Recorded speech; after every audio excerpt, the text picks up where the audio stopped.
was 18, just after my first child was born, the Commonwealth Games were held in Jamaica. World records were broken. Now 48 years later, my grandson is there, 18 years old.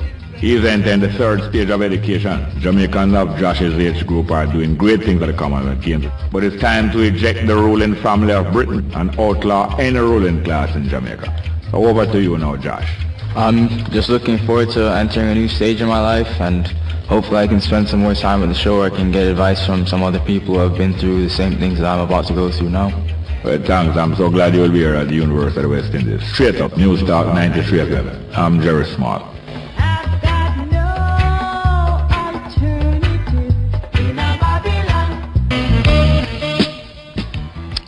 Morning, welcome to Straight Up for today. Welcome for this week. And welcome for the rest of the month, because, you know, this week going to the end of the working month for August for the program. So welcome. And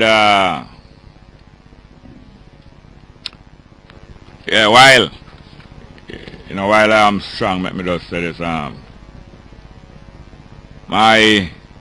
My grandson Josh, you know,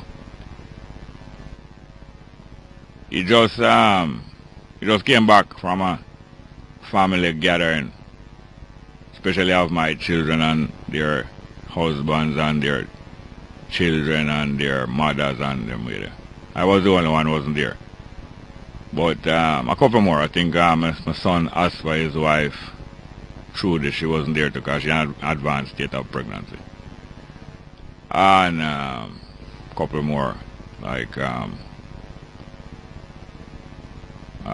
my son-in-law, affectionately known as Chucky. And I think Robert wasn't there either. But one of the last things he did, you know, his mother, my daughter Tani, took him to visit his father in Florida. His father is Warner Hills. And as soon as he came back and entered university today, he got the news that his father passed away suddenly. My grandson Josh, Warner Hills, his father. But it is so great to know that his father lived long enough to see Josh reach adulthood. 18 years old. And not only reach adulthood, reach maturity and enter in university. That's great. That's great. So glad for that. You know, it reminds me of the two beautiful young ladies who were on Ian Boyne program last night. Spectacular in achievement. I just teenage. Spectacular achievement. One going to Campion, one going to Immaculate. Spectacular in achievement, and them just begin. And I have a whole lot of people, for, you know, some of the most interesting people I meet over the weekend as usual, including my brethren Johnny, named Plug, well known as Plug on the campus. I won't tell about him a little more because today's his birthday. But a little more tell about those people, some of the most interesting people I meet and so on. But before that, as I said, there was two spectacularly achievement-oriented young ladies that was guests on the Ian Boyne program. Them gratified, make you feel so gratified, just like all my grandson, my children, and most of my friends and relatives. The things that them do and the way them move together make you feel very gratified. No? Now,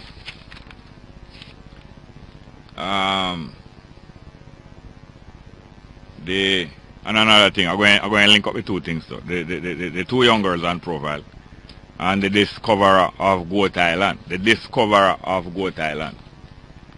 The guy, you know, said just like how Christopher Columbus famous around the world and in many cultures, even outside of the countries where him supposed to be discovered, outside of the countries where him did come from, Italy and Portugal and Spain. Him is a byword around the world for discovery and empire building. Christopher Columbus' name, that's what it stands for.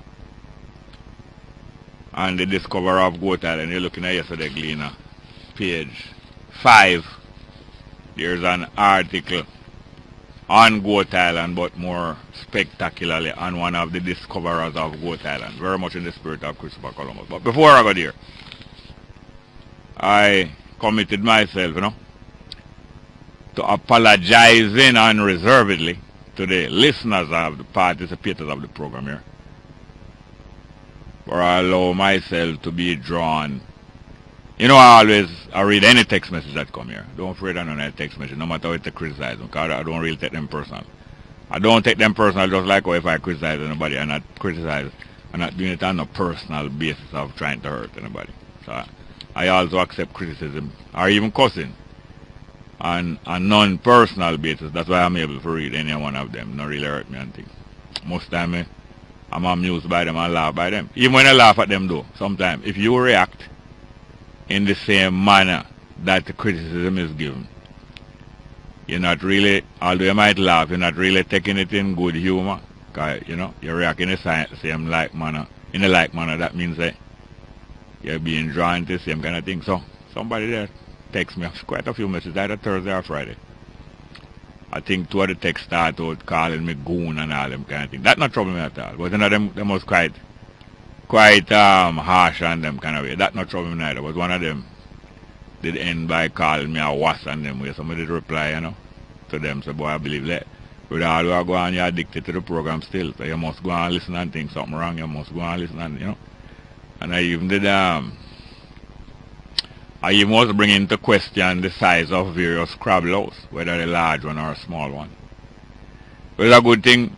It's a good thing for me. So none of my family is over impressed with me, So I'm not afraid to tell me, say, boy, it's for them kind of thing. None of them over impressed with me like say, no, boy, you're so nice and they are so good. I'm not going to criticize. No, man, they tell me to my face, say, no, that's not good. That's not good enough, and not one that you let you down and them kind of way there. That's good. Unfortunately, meanwhile apologizing for being drawn into them thing and using them kind of way, the crab loaves come back into play. Well, I can tell you, every generation must have life explained to them. Every generation. The animals don't need to explain life to them offspring, but they still coach them. Animals coach them children. Some of them don't coach, but some animals directly coach them children, their offspring, and show them things.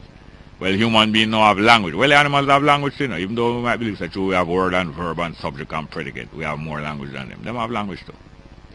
But for certain, every generation of human being must have life explained to them. All children growing up, babies, children, need to have life explained to them that help them. Some you can grow it out having done, but you are much better off when life is explained to you by people who love you and care for you. Life explained to them. Every generation need that. You can't skip no generation and say, alright, the nation is well strong, so we don't have to explain to this generation. We make we explain to the next one. No, every generation need to have life and the meaning of things and the history of things explained to them. The Jewish people could have strongly come more. All different people could have strongly come more. Them can't skip one generation and say, boy, I don't know about to explain things to this set of young Jew. No. Every generation need to have life explained to them. And the rich and powerful, they explain life to their young. And them explain to them young why they are rich and powerful. Maybe the explanation not so honest and frank, but some of them I believe frankly tell them children why them so rich and powerful. They might give them some pretty argument like say, God bless us and God love us more than the people, that's why we're rich and powerful. But they might not tell them the truth, so well then I capture people things, or them smart and them con other people things, or them use them brain and them go advanced and aggressive and very aggressive and them not, most time them not tell them the part. Let me tell them, say, well then, either God bless them or God smile upon them, or we are more intelligent than the other races, that's why rich and powerful.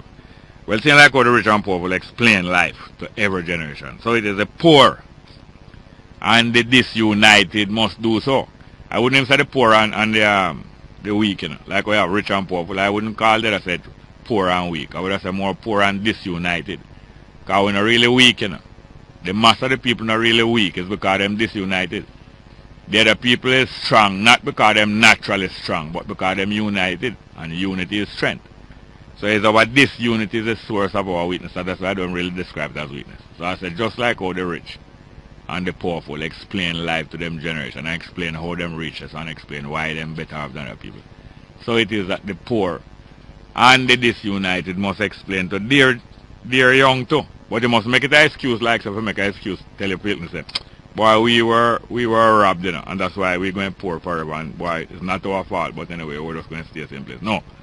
You must never have the attitude that because of the history, you're going to stay same place. So when I say explain to them, I don't mean say you must explain to them and make them get powerful, make them get comfortable with being poor, or get comfortable with being second class. I don't say you must make them get comfortable. Don't make them get comfortable, but explain to them say it's not their fault, but we are going to do something about it. Well, now, you know that our children, and when we were children, we were told that the Europeans discovered Jamaica in 1494. That's what I'm telling you in the history book. The Europeans discovered Jamaica in that year, and then they brought civilization, and they gradually taught the natives and who were there better life, and taught the natives about God, and taught the natives about civilization, taught the natives to wear clothes, and all them things. They lie. That's what I'm telling you, but you know it's a lie. Them never discover no way. Them come capture the place, yeah. Capture the place in a war. Not even in a war, you know, because when you fight against people and a thief people place, and them don't know say you fight against them, that's not even a war, no, because most of the people is unawares that it was a war. Right now we are unawares that is a war being waged against it. Because it's not open war. The war of the powerful and the rich countries in the world against the poor. It's not an open war that them say we are declare war upon. It's a sneaking war, as if it is friends and trade, but it's a war. So when you don't know, so people declare war from you, on you, it's not even really a war, because them not declare the war upon you, but them a fight the war. It's a counterintelligence war, you know, them sneaking war with spy and surprise, you know, the element of surprise. When you never know, so people are captured, but them are capture you.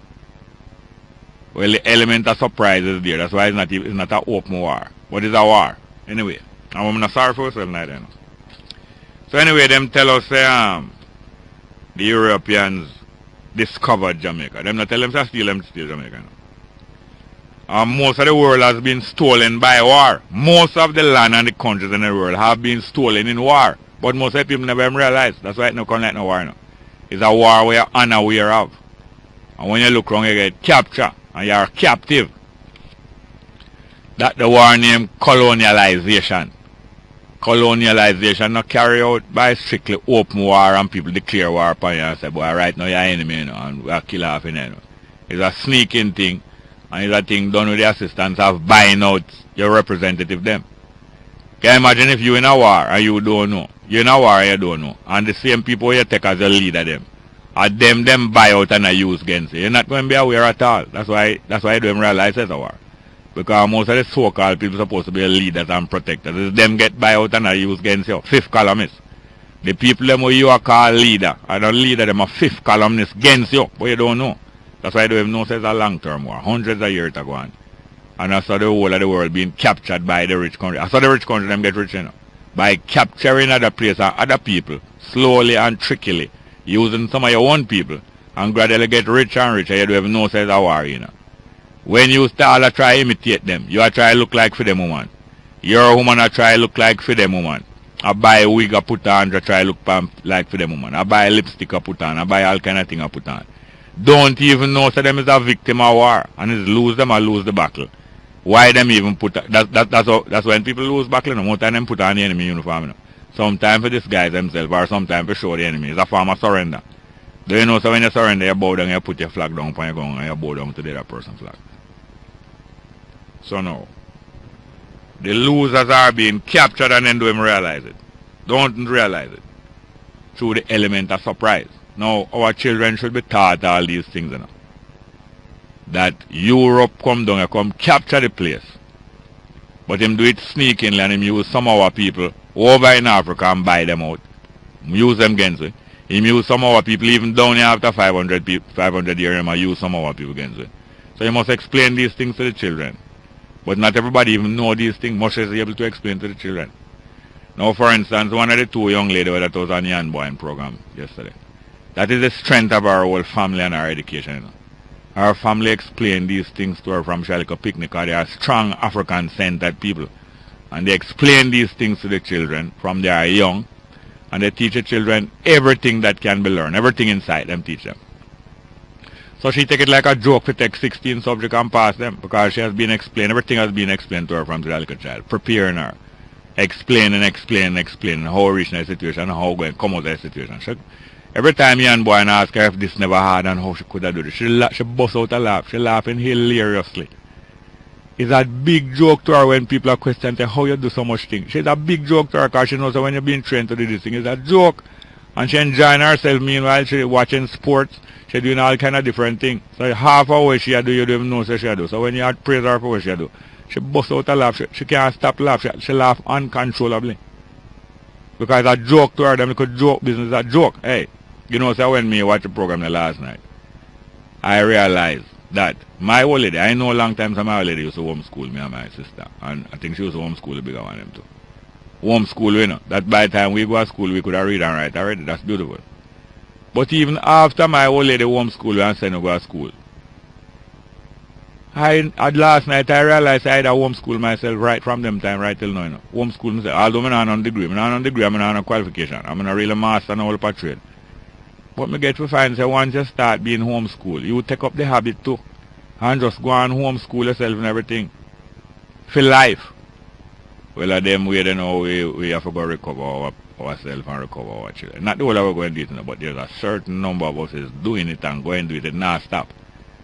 Homeschooling as well as send them out of school. And here the temptation now. The war between the powerful and the weak, you see. But that's been going on for thousands of years, but especially over the last 500 years. Here the thing now, the powerful and the weak are capture where the ignorant and the disunited possession for thousands of years, especially over the last 500 years. But here one of the technicality now. Here we stand between the powerful and the rich, and the weak and the disunited. There's a certain section of people stand between them, you know. Halfway between them. That is the educated. Because the powerful and the rich have to spread some education amongst the mass of the people in order to have people to help them make more riches. You know. Them have to have, them workers have to have a certain amount of education. So they allow education. And when you get educated, you stand halfway between the weak and the disunited and the powerful and the rich. Because you are in a position now you can't left out your people. You know. You can't leave the poor now. When you get education, you can't leave the poor behind you know, and go over to the rich. And the rich will accept, the rich and the poor will accept you. You know. If you're well educated and you're well skilled and you are the best in your field, they will accept you into them ranks. So you become some of the part of the rich and the powerful. Then now they will not work now to keep the rest of the people are underground now and get more and more riches out of them. So you always available. Once you're educated, it is available for you to switch sides. You understand me? The educated stand halfway between the poor and the rich. And you're in a position to switch sides. You can stay up on the side of the poor and go and lift them up. Or you can just go over to the rich and become one of the rich. Well, most of the politicians, you know which choice they make already. And not only in Jamaica alone. And only a portion of them people make that choice. You know. All over the world, most people who get education decide to switch and serve over in the rich section and forget them own people because it's an easier job. Easier. But all when I talk, I only explain to you like how every generation of children need to be explained to. That the rich and the powerful is not a superior intelligent set of people. It's just a set of people. Not every one of them, you know, but for the most part, it's just a set of people who get together, unite themselves and control the resources of the world and go and scheme how to take over the rest of the resources of the world. And so on. Don't sorry for yourself, though, you know. Well, no.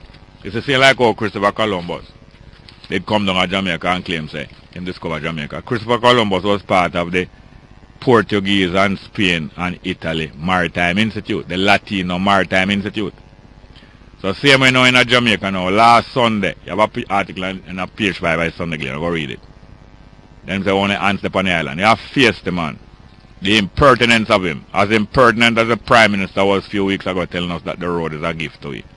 Here this man from JPS named John Kissel.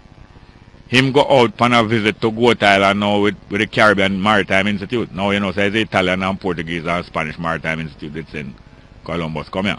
So them make a trip out of Goat Island now in collaboration with the Jamaica Chamber of Commerce. They carry them out, you know, the private sector and them there. For go show them say, nobody fret about with the people them say Goat Island. Now have no life on it. So when a business what people are talk about, they must preserve no life. You hear them now? No? The man say when him go out there, or white man work with JPS. The color don't matter now, but it's a Columbus. I only tell you I'm coming like Columbus. Him go out there with the people them. Hear him now? There was no sighting. There was zero sighting of any life. Otherwise from the two hands that bite me upon my leg. You hear him face it? Coming to tell the Jamaican people, say, leg off a Goat Island. Him come from JPS and foreign, you know.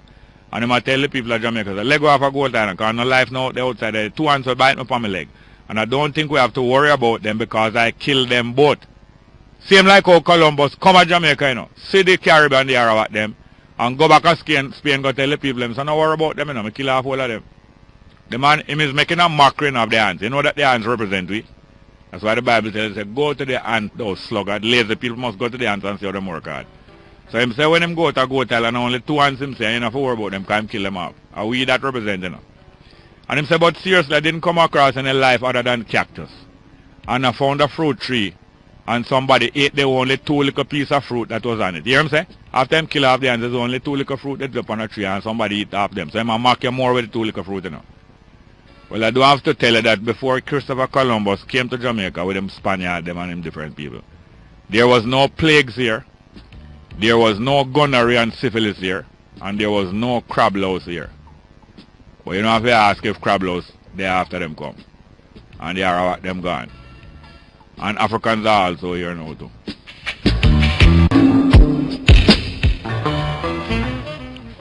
Yes, morning and welcome back to Straight Up. As I tell you a little more, I'll tell you more out today is John Stewart, Johnny, otherwise known as Plug from our marketing and communication, recruitment and communication on the UWI campus. It used to be public relations office, and Plug is one of the most reliable people in the communications and public relations office. Plug birthday today, Johnny, otherwise known as Plug. I'm going to tell about the other people who very interesting people maybe, but later on in our program. Tell about them people. Good morning and welcome to Straight Up. Hello? Sorry, morning to you, start my boy. Morning, sir. How you doing?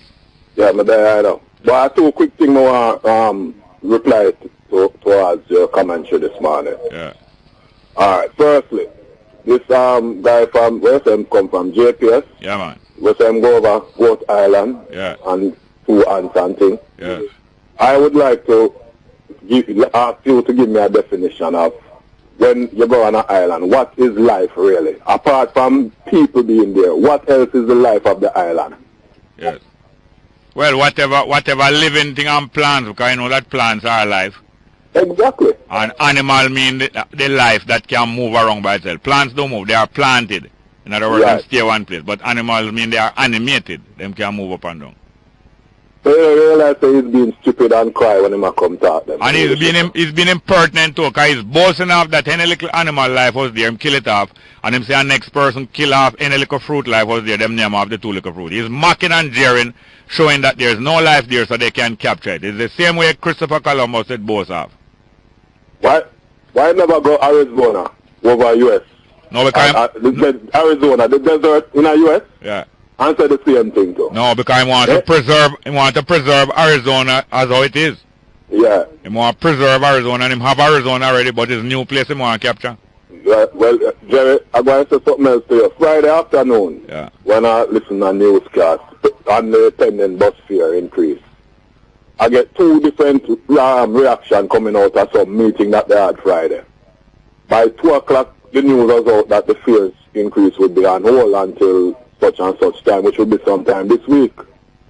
And the Jamaica Civil Service President and this other lady who represents the Senior Citizen Association came out and said that was their understanding in the meeting. Yes. Mr. Roper, him come on the same station later on in the afternoon, trying to justify that what both institutions heard, Jerry, was incorrect. Yes. You understand what I'm saying? Yes. Because it's not going to be like that. We're only going to just take $20 off the senior citizen fee, and that is that. Yes. And then the Jamaica Civil Service Association now make an about turn now, Jerry. Oh. After saying that they were going to boycott. Yes. buses. Yes.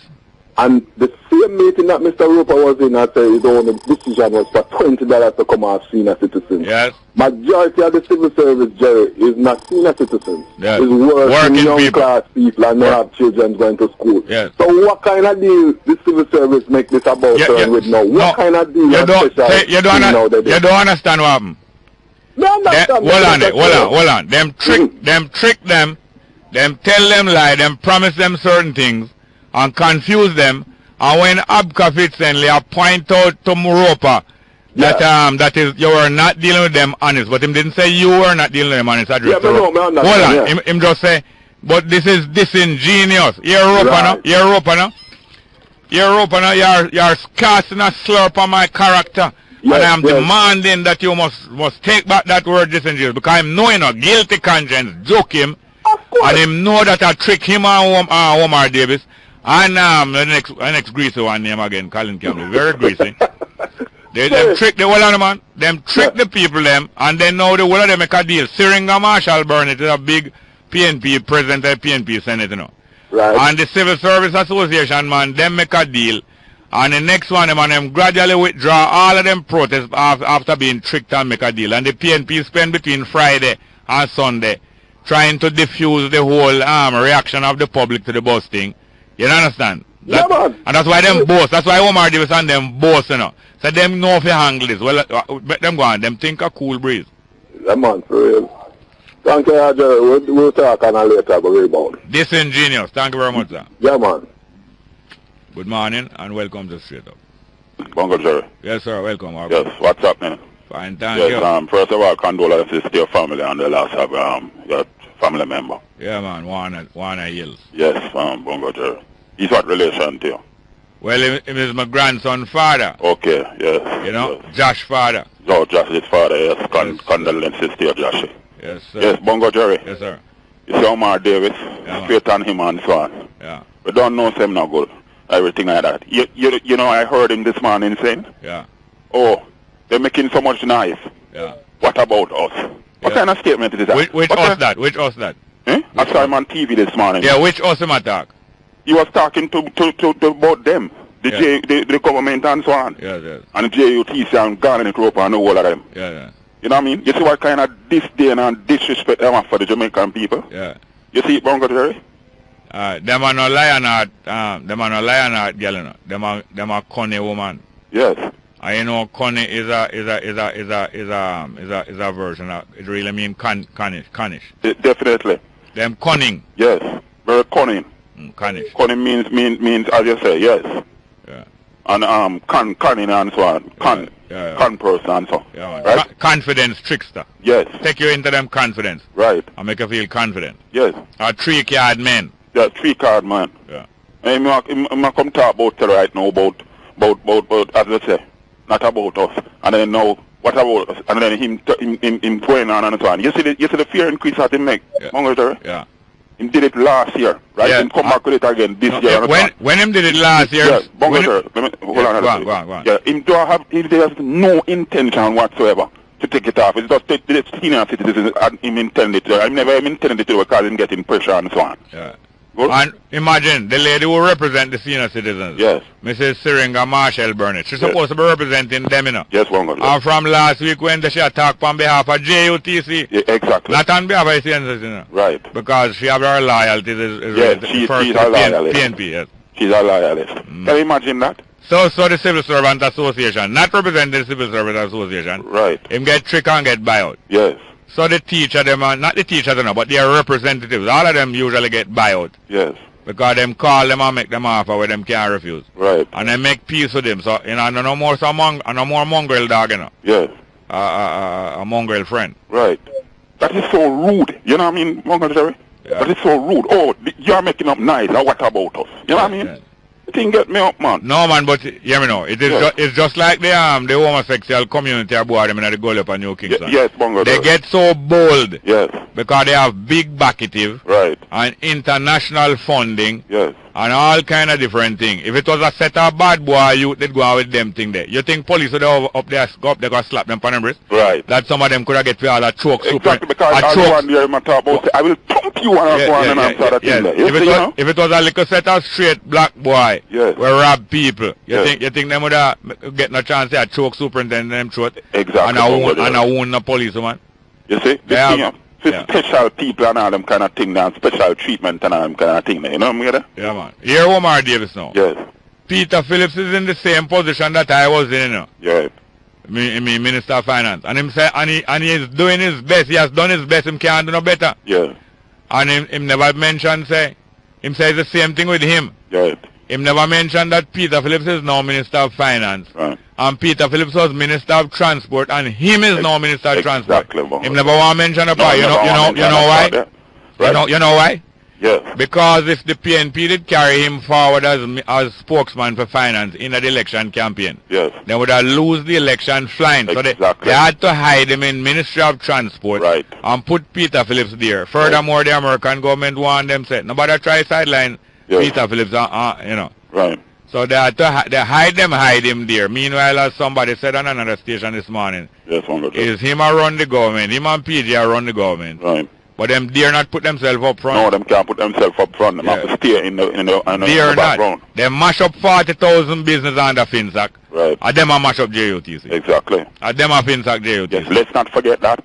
Yeah. Let's not forget that. He's such an expert at obtrusiveness. That isn't funny. Don't be angry there, you know. He's so obtrusive. Don't be angry, you know. He's in more trouble than me and you. Exactly. Exactly, Bongo there. So we good? Yeah, thank you very much. Good, Bongo there. Have a good day. Yeah. Yes, sir. Yeah, man, every generation must be taught about the situation. Every generation. They must make your children come up and believe about Christopher Columbus discovered Jamaica, Portia Simpson Miller is most honorable, and all them foolishness there. Don't bother that. Just make them know the facts of how this thing come about, how the nationalist movement in Jamaica rise up and try to mash down Marcus Garvey and his truly nationalist movement, and make them know everything. And educate them like how Chakama, what's her name? The little girl that do 16 and O-level and our people them teach her at home. Prepare your children completely, make them know everything we are going and make them prepare to make some good prosperity in their family. But don't bow out and join up with the wicked, with Babylon. Make the prosperity for your people and make it be the start of our people in prosperity, not Babylon one. Good morning, welcome to Straight Up. Hello? Hello? Yes, welcome. Yeah, Mr. Smart. Wow.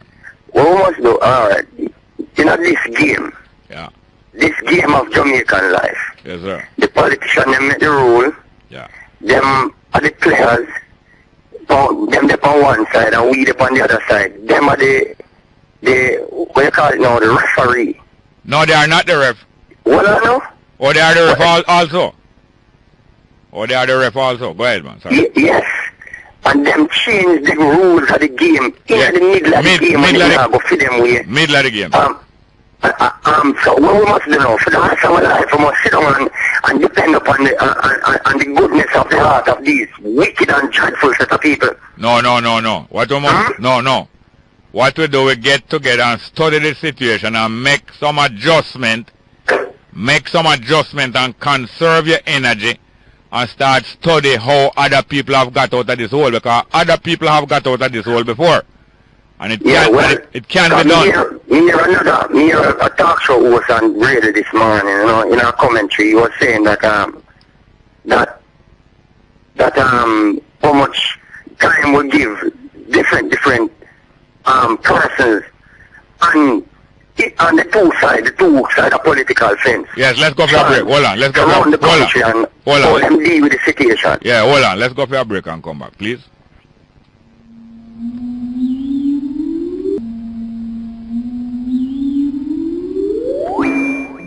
Yes, welcome back, sir. What you are saying, sir? Yeah, and yes, sir. One thing I haven't heard him said, because the person that him is working at a radio station, I don't think it is his place to even say this. But there's one thing in common that we have over the last 52 years at LP and PMP, you know. You understand? Yeah. For the state or region, you know, come out from me have something to say.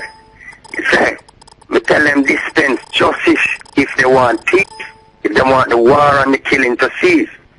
We say we agree, knowledge and education is the key, but they put obstacles to the affordability. Because in their time they got it easy and free, but now they reach the top, they escalate the price on me. When they walk through the ghetto and people call them boss, they fear all of us are a bunch of jackals. Alright. And their friends legislate and endorse that must remain the ruling class. Yeah? Alright. And we see, say that again. Alright, hear this now. You heard about how Martin Luther King did rise up and take leadership of the African people in America. You heard how it happened? Yes. What, yes, how it happened? Alright. What he did was organize himself with people of like mind. And them go around and keep in touch with each other. Hold on. Yeah. Yes. That is a broad theory. Well, here what I'm specifically do. There was a bus service in Alabama. Say black people must sit down at the back of the bus, and if the bus full, they must get up out of the back of the bus and get the white people a seat and stand up. So first thing, don't sit down at the front of the bus, sit down at the back. And if white people seat full up at the front of the bus, black people must get up and get them. Disobedient. Yes, and Martin Luther King get together with the people of Alabama, and Rosa Parks, a lady, and them stand fast, and them walk and them organize car robot together, them organize robot and other bus and mash them down. Well, hear this now. We must finsack Omar Davis, and we must traffic Gura Colin Campbell, and we must excommunicate Garnet Roper. Agreed. Yeah, man. And one last thing, you see, JUTC is a business that is running unprofitable on the back of the Jamaican people. That's why. Just like other business people, you run up your private business, yes, and it can't run out of profit. Yes. Your business mash up, they must lock down JUTC and come off of Jamaica people back. Them now finsack the rest away. You know, so them intend to finsack the rest away life now. Yeah, well, finsack JUTC. Better. Yeah, and I was in Halfway Tree this morning, and everywhere I go, even not all over the weekend, I inquiring from the taximan and the busman how much you charge. And $100 the coaster charge, $100 the taxi charge. Them get sensible and know what is market. That is how market must operate. And but you're a busman, tell me. Yeah. They are not authorized to pick up passengers along the way. On the JUTC road them, so that is what them use over them because them can prosecute them feet. Alright, no, hear me now. Hello, hola. Yeah. All of that can solve, man. Don't worry yourself. Go back to the lesson of Alabama, 1955, Rosa Parks and Martin Luther King. I forgot to our next call, yes, sir? Thank you very much, yeah. Finsack for Davies. Good morning, welcome to Straight Up, hello? Hello? Yes, ma'am, welcome. Good morning, thank you. Hi, how are you doing, ma'am? I'm great, listening to you. Yes, ma'am. Listen, these government people are scammers. Yes, ma'am, I know. The JUTC representative. Yes. Let me point out something. I know you're a man who takes notes with pencil and paper. What did Mrs. Syringa Marshall say that she proposed? 5 cents, $5. Eh? What figure did she say she proposed for the pensioners? Oh, well, they proposed a increase of $20 instead of $40. She said she proposed 5, and she said them skip over. 5 or 50 cents she proposed. $50. Well, no, yes, 50. No. It was at 20 first, and they moved it to 60. She said they came back and was talking about 20 more make 40. And she said to them, no, put on $5. And she said them skip over her and ignore her.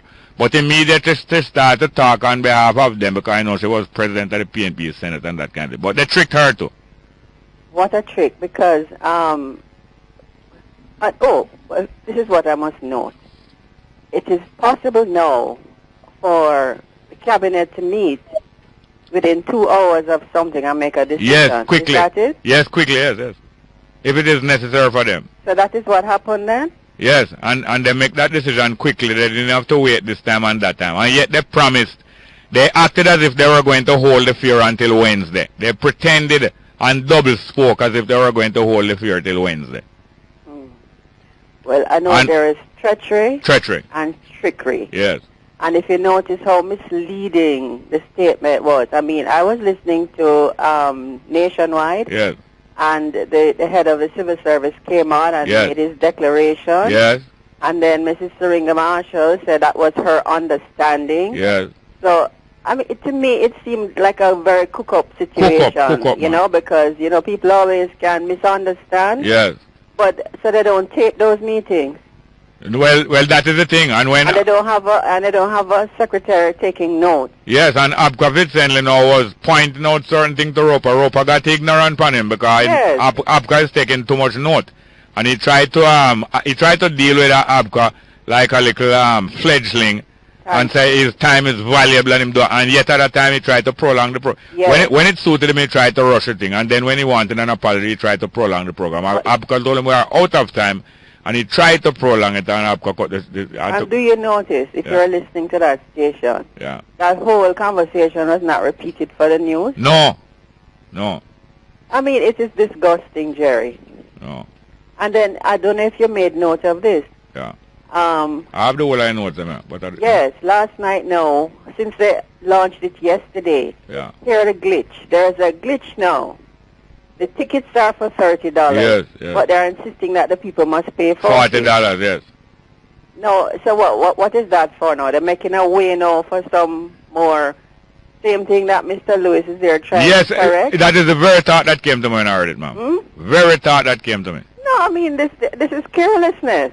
But this is showing. They are showing them petticoat they're showing. Jerry, it is not good. No. And I want people to sit up and pay attention because I think they're feeling so very proud of themselves. Yes. Oh, they fool up those idiots.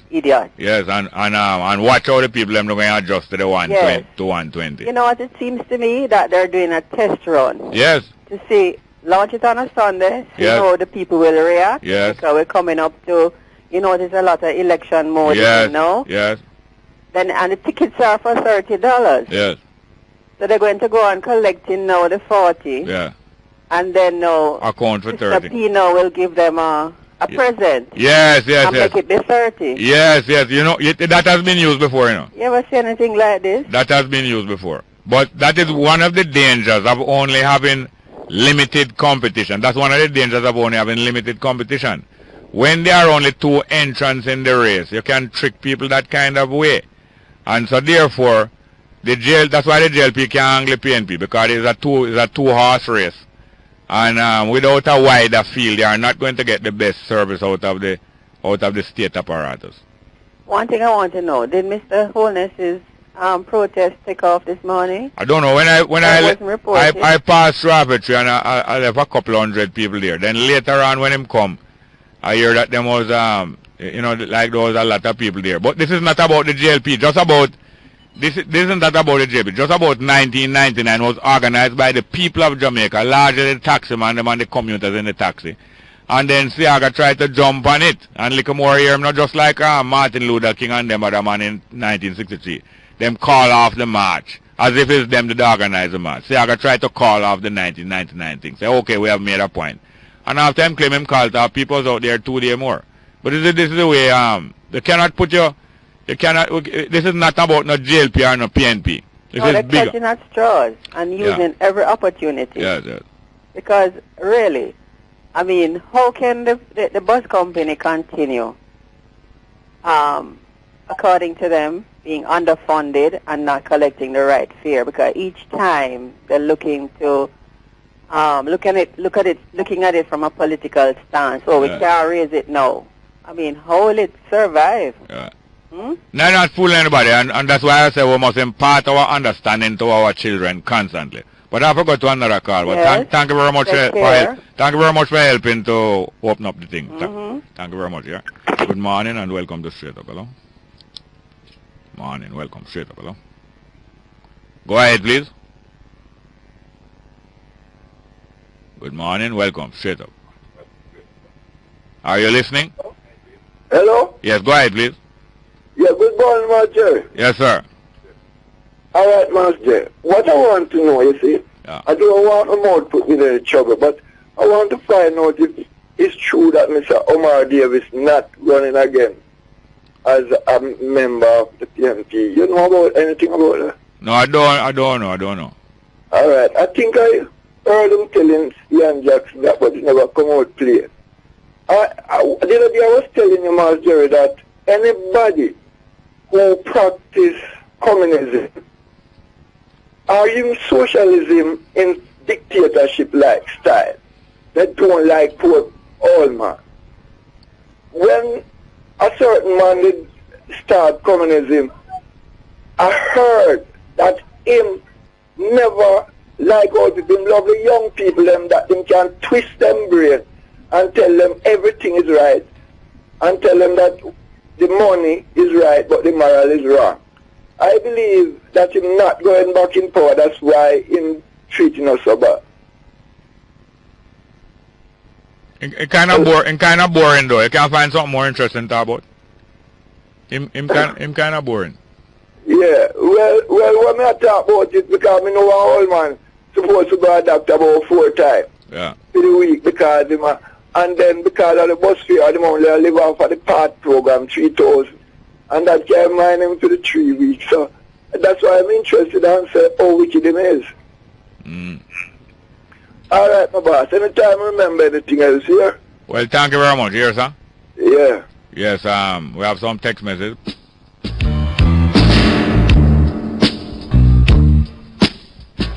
Good morning, welcome to the Straight Up. I'm your host, Jerry Small. Let me read some text message before I take a call, please.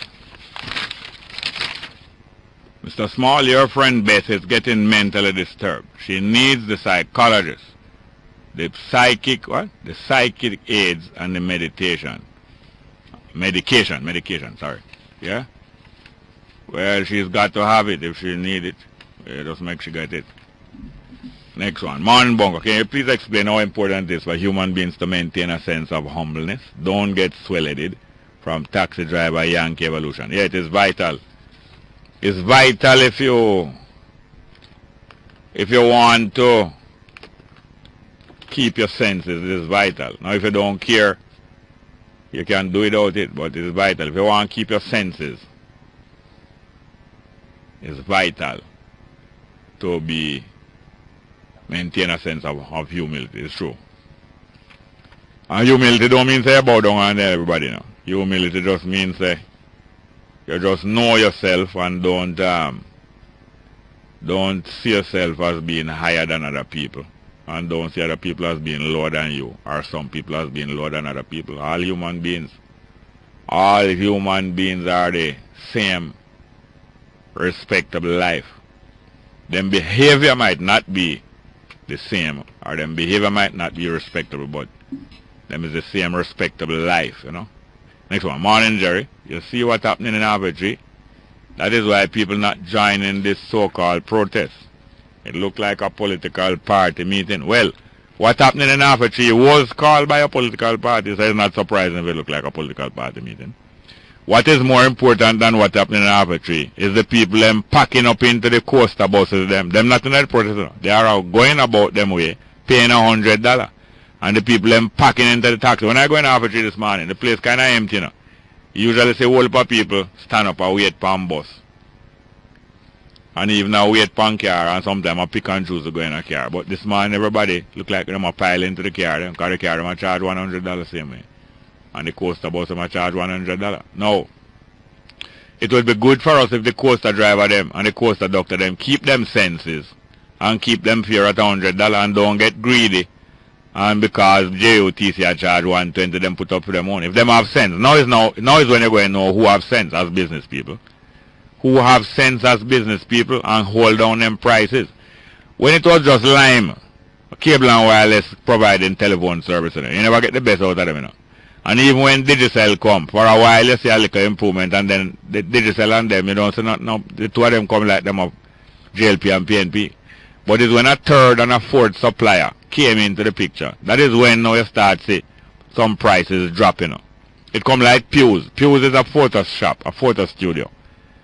All of the photo students that charge some big cockatoo price, you know. Big cockatoo price, overcharge cameraman and overcharge people.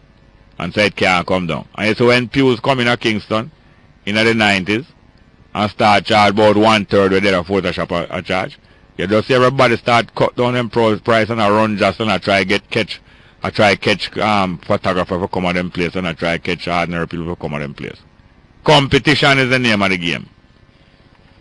Next one. Bongo Jerry, me love your honesty regardless of the mistakes you make. You're not afraid to put yourself after subjection. I'm thankful for everything you teach me daily, coming from Ganesha. Well, thank you very much. I try and I know it's a duty for our duty is to share our understanding.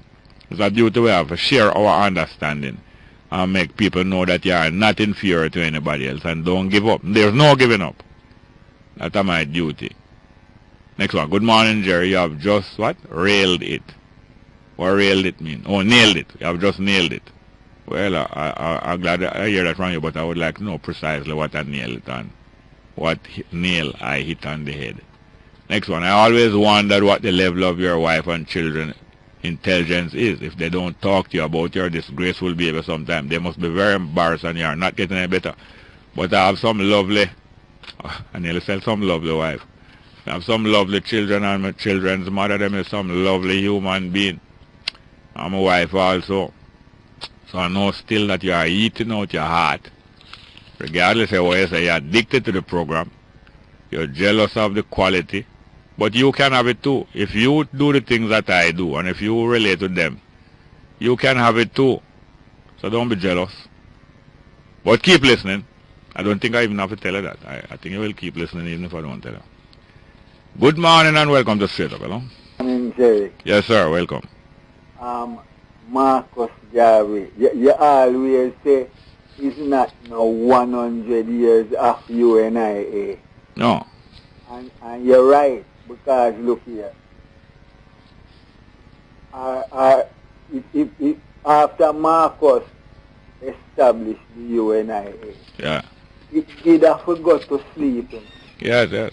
Because it never relevant to them time there. Yeah, it was ahead of the time. Yeah, you notice how funny it is that after Marcus crowdfund, yeah, the Black Star Liner, yes, 100 years later, crowdfunding is all the rate. Yeah, just catching up, yes. Yeah? And 100 years after the UNIA, globalization is all the rate. Yeah. We need for, and that Martin Planner always talk about the new faculty of interpretation. Yes, sir. Because I keep saying, plenty people want to tweet where how Marcus did lay out the thing. I don't want to tweak it because it's just relevant to today. Yes. Eh? A blueprint right at the time. Exactly. It just relevant now. Yeah.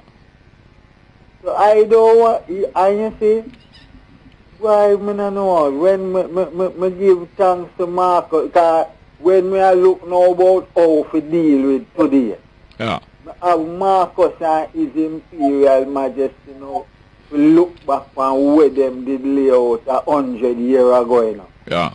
To know how to deal with today. Yeah.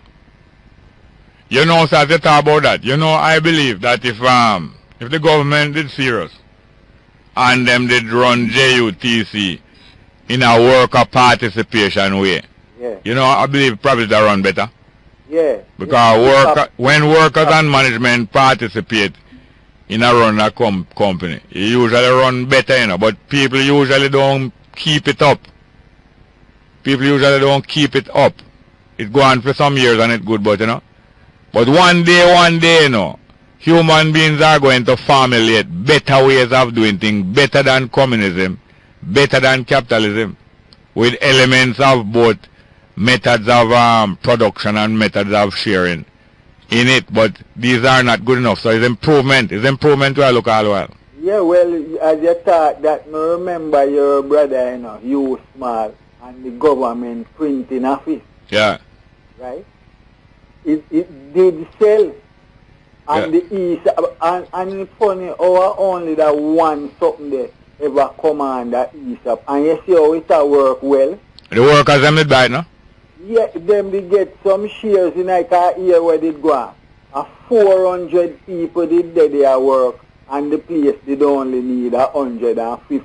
Oh. So what them did do is the 250 where them did have to lay off, along with the 150 where them keep. Them give them shares in it, and a big capitalist coming it too. Yeah. And it just they just go on here, they hear about it, and one thing is for sure, government never shut a stationary again. Yes. All right, thanks a lot, dear sir. Thank you very much. Good morning and welcome to Straight Up, hello. Morning. Welcome to Straight Up, hello. Are you there? I want to say condolences to you and your grandson and the whole family. And all. We accept that very thankfully, sir. Yes. Now, with this new thing, the Marcus Garvey thing there, I think what you want to do is to start train some people, you know, because remember, even the Bible tells you, how can I accept someone guide me? So they need guidance. Yeah, how can I understand? Yes, and it was the Ethiopian eunuch that did say that, you know. Yes, He was there reading a handbook, but not really understanding what the handbook was telling him about. And somebody said to him, say, understandest thou that which thou readest? Yes. And him say, how can I understand if I don't have a guide? Yeah, what we need, you know, we want that zeal of cooperation. So you have to go select people who have the same thinking and who interested in business. Yes. And who are ready to take over. Because with all them business that's starting up now, I don't understand why foreigners must come in and taking out the money in you know, attach a case and so forth. These, if we want to develop our country, we have to do something. The people of the country have to hone some of the things down to the cement company gone. Well, it gone to that not gone too far. But we should. I don't see how we could give up a thing like that. Because after you plant a machinery, you don't need anything. You know, you're getting everything else. We have the stones that the map crush. We have the. You see those things. You see all of those things, sir. In my mind, whenever if a government is going to turn a country around from just being an exploited, a plant to be exploited, you're going to have to explain certain things to the people and then now lead the people in a different method. Like how the young people in Cuba got together in the early 50s and decided that they are not going to allow all of the riches of Cuba to be pumped outside. And them organize themselves with the workers and with some talk to them. And with some of the Cuban business people and with some of the students, them organize and decide that them going to turn them country around. And so it is, you have to communicate. And as I say, you have to involve people who know about business and who have experience to run business properly without exploiting the workers to the extreme. It takes a determination. And to develop that trust, because people, a lot of people have money here, but them don't trust the other man to join their money with him to do anything. And this thing needs to be explained. Yeah. You know? And then you get big companies, big accounting company to run it. You can't run. You see, I mean, we're not moving. We're not. No, listen. There are other people, there are other families that have turned them fortunes around. There are other communities that have turned themselves around. There are other countries that have turned themselves around. One of the easiest things to do is study what those people have done. Well, and go talk with them and yes, study what they have done and do it. There's no, you can't electing people and say them people going to solve your problem. That don't work. What you have to do is study successful people. Portia Simpson Miller The JLP and the PNP, them have a record of success in these things. What you need to do is study the people who have been successful, and then you get together with some other people who are serious. Yeah, but the first thing you have to do, to get people, technical people to, guide things. The first thing you have to do is get your life under control. If you don't have your life under control, you're not going to make no good political decision.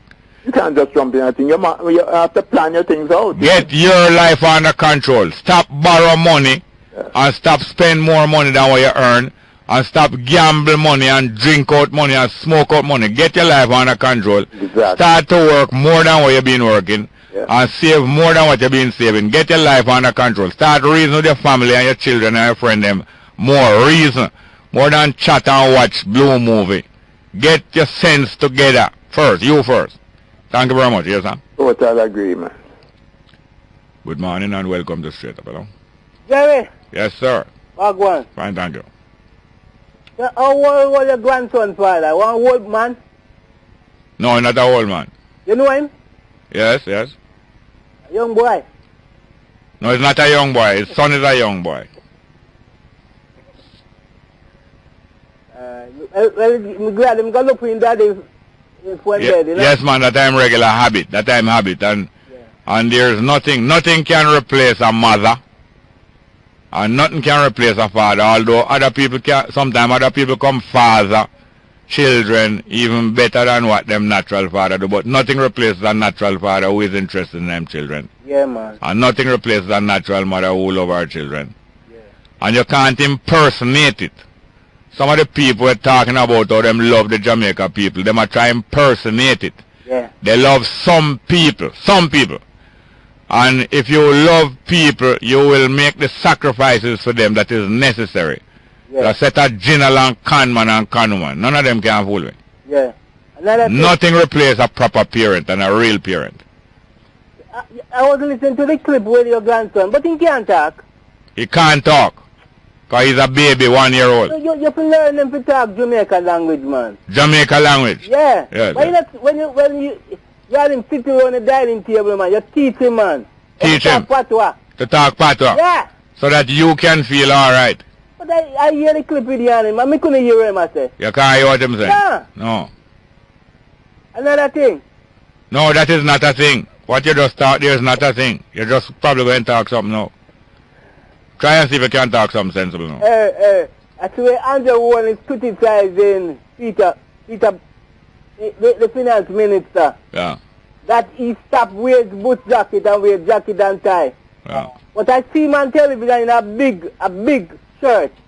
Like you get it in some box from foreign. Oh, who was in the big shirt? Only.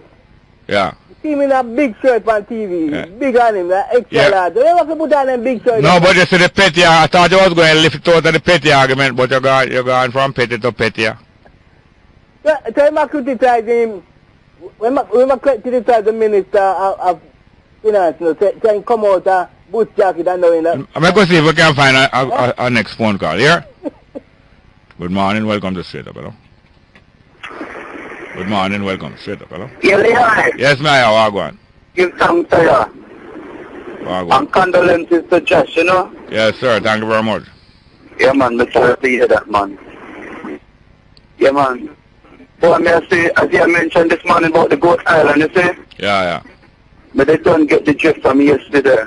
Yeah. Or from 1494 to this time, 2014, people is still making a mockery. Yes. Of what Columbus had done to us. Yeah. Well, what an impertinent man like that, the man will come from foreign and work for JPS. Going out there and telling us, say, well, forget about Goat Island because no life now out there, but him want it. But him want it, you know. No life is out there, but him go and help exploit it. But me I wonder still, if the people who was with him and the people who are here, them not really understand it, Mr. Small. They can't read a message or they can't read a sentence or something like that. Yeah, that's what me want to know too. Yeah, because you can be disrespected in a message, you know. Yeah, man. In a picture, you know. You don't know that. Yeah, man. Mock you adding insult to injury. Yesterday, me, Vern Shepherd and Andrew Olness, you know, yeah. And Vern Shepherd, I tell Andrew Olness there, the life of the Jamaican people, the indigenous people, was interrupted by Columbus. Yes. And the man said he wouldn't use such a harsh word. He wouldn't use such a harsh word. He said he wouldn't use such a word. Imagine. Because there's no guarantee that such a society would have continued with the time now. Now imagine. But the society that you have now is a continuation of Christopher Columbus. Yes. Can you imagine? I give thank Christopher Columbus because Christopher Columbus brings civilization, education. Yeah. So hear me now. You notice when we was little and them showing us them history there. Them show you some little naked people hide behind some bush, you know. I watch the white man ship come in. Them little and them naked and them have two little bone around, you know. Them have two little potato roast on the fire. Then when you see the white man come in, him have some big armor and some big metal thing cover him, you know, the armor with them wear. And him have some big heavy weapon. And him just look. And him have all a book. Sometimes the indigenous people was defenseless, you know.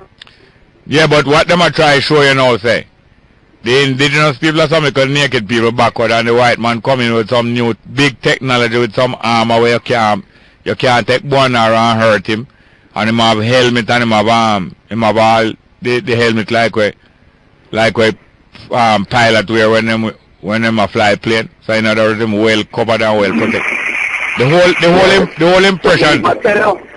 One time they try to escape all those, you know. Them come with all disease, you know, virus and everything they come with after that, you know. Then them bring crab loaves come here, man. No crab loaves over there till them come. Of course. No crab loaves was near till them come, you know. Most of the things that we African people are suffering from today is a result of what they carry away from me and they come trick us with it and give us. Including even the HIV, AIDS. And syphilis, them carry syphilis come out Jamaica, carry it go Africa. Of course. So I wonder how in a time like this, people are trying to rise out of the mentality there. And as you say, try to teach them children of what happened to where we are now. No man, somehow we do it, man. I know you teach your children that. I teach my children that. And Chakamara. Every day, man. Every day I teach them that, man. Yes, sir. Now to show them how we get into this situation, man. Why we're in there and the way even to get out. Yes, get out. Yes, man. Can you have to think of a way out, you know? Must. Yeah, man, that's the first solution I must think. You must know how you get in there, why you're still in there, and you're planning to get out. And someday you must give yourself a stand up. Yes, sir. That's why you're supposed to reach that part in life. Yeah. Yeah, man. All right. Even the JUT say, you know, them shouldn't be crying in them as smart, so them not making any money, you know. Because look what they do, they make sure them get rid of the private man who is a threat to them, you know. Yes. And then after them go and create a lane and peak hours for themselves, you know. Yeah. Them run. Is it that them still a complaint? No, them run bus like how communist regime run business. Them try run out all of the competition out of the area and take things to themselves, and them still can't run it. Because Al Garnet Roper is a doctrinaire leftist, you know, and them a put him for run bus business. But you know, so the issue about the government is that they never do well in business. A collection plate him for go run, man. But thank you very much. Thank you very much. Yes, sir. Yes, sir. Morning and welcome to Straight Up, hello. Morning, Mr. Osman. How are you? The first thing them do, them run off the preach off of the bus that him alone can get for preach. They want some more money. Them get money from traffic already. Yes. So then get another pastor to join it. Yeah. To go and collect on the side. And they want JUTC protection. That's how much people are paying now. Yeah. Right? Yeah. What all of these heads? Them now complaining about how much money that they're paying out. Yeah. Plus, the government have a big cabinet. Yeah. Full that it can't hold anymore, or maybe can't hold more. Because when you look at it, a lot of people out here suffering. Yeah. And the government trying to play politics at the same time while wrecking the poor. Now hear me now. What about the foolish idea that you can have two alternatives to choose from, and you're going to get the best government out of the politics of Jamaica? How can you get the best government out of the politics of Jamaica when you confine yourself to PNP and JLP? Exactly. It's just that, you know. When you look at it... No, I want us to deal with that first. Tell me now, being confined to a choice between JLP and PNP, what quality of representation are you going to get? Exactly. Let's go for the break and come back. I want to hear from you about that.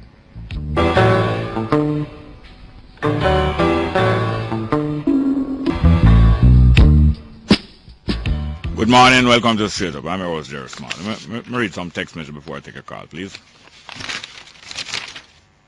Mr. Small, your friend Beth is getting mentally disturbed. She needs the psychologist, the psychic aids, and the medication, sorry. Yeah? Well, she's got to have it if she needs it. Well, just make sure she get it. Next one. Morning Bongo, can you please explain how important it is for human beings to maintain a sense of humbleness? Don't get swelleted from taxi driver Yankee evolution. Yeah, it is vital. It's vital if you want to keep your senses. It is vital. Now, if you don't care, you can do without it, but it is vital. If you want to keep your senses, it's vital to maintain a sense of humility. It's true.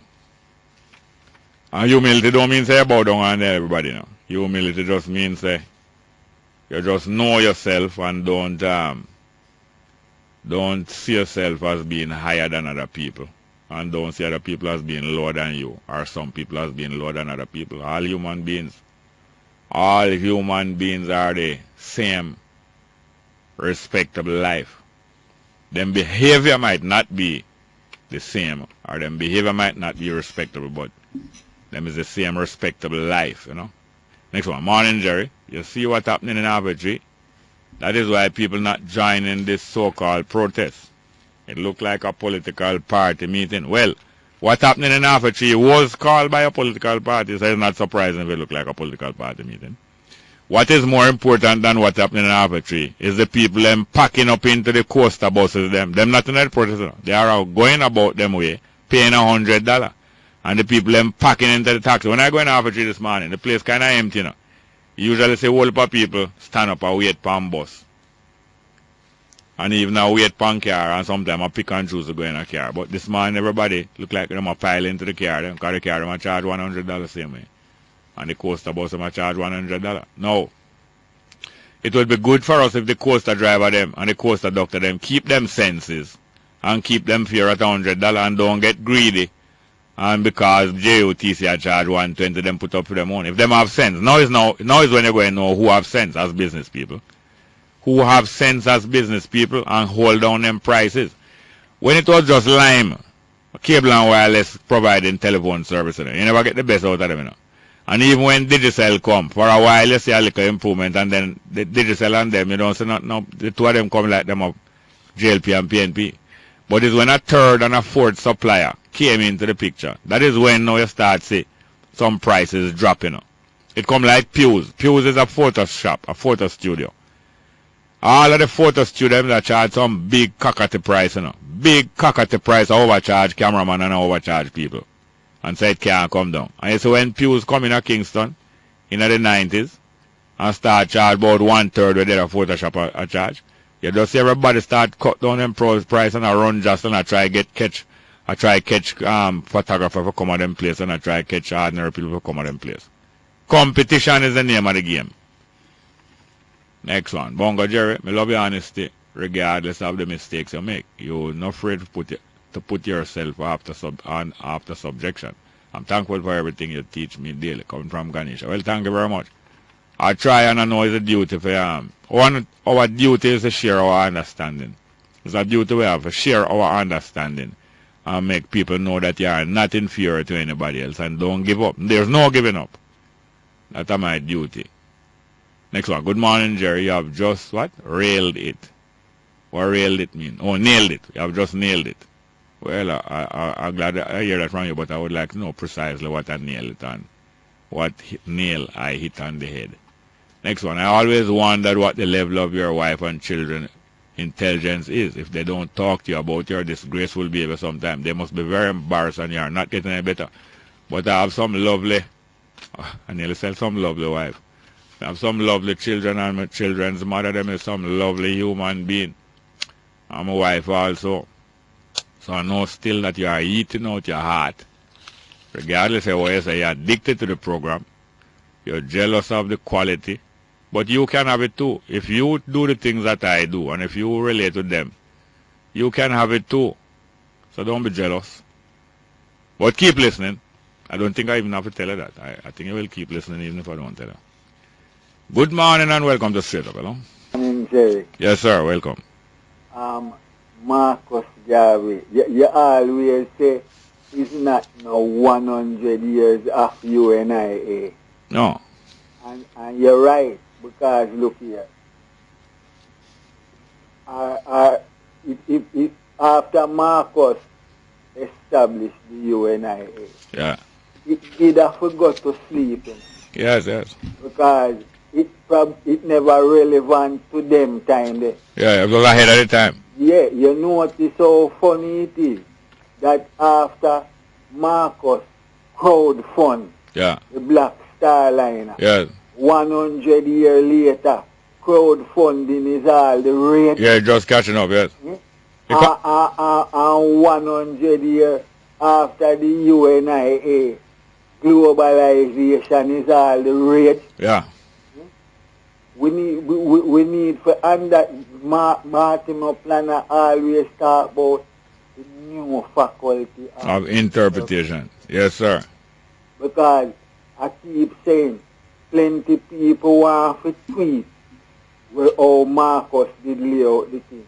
I don't want to tweak it because it's just relevant to today. Yes. A blueprint ahead of the time. Exactly. It's just relevant now. Yeah. So I don't want, and you see, why I don't know, when me give thanks to Marcus, because when I look now about how to deal with today, yeah, Marcus and His Imperial Majesty now to look back on where them did lay out 100 years ago, you know. Yeah. To know how to deal with today. Yeah. You know, so as you talk about that, you know, I believe that if the government did serious and them did run JUTC in a worker participation way, yeah, you know, I believe probably they run better. Yeah. Because when workers and management participate in a run a company, it usually run better, you know, but people usually don't keep it up. People usually don't keep it up. It go on for some years and it's good, but you know. But one day, you know, human beings are going to formulate better ways of doing things, better than communism, better than capitalism, with elements of both methods of production and methods of sharing in it. But these are not good enough. So it's improvement. It's improvement where I look all the while. Yeah, well, as you thought that, me remember your brother, you know, you small, and the government printing office. Yeah. Right? It did sell. And the East, and it's funny how only that one something there ever come on that East up. And you see how it work well. The workers them did buy it, no? Yeah, them did get some shares in like a year where they go on. And 400 people did their work, and the place did only need 150. Oh. So what them did do is the 250 where them did have to lay off, yeah, along with the 150 where them keep. Them give them shares in it, yeah, and a big capitalist come in it too. Yeah.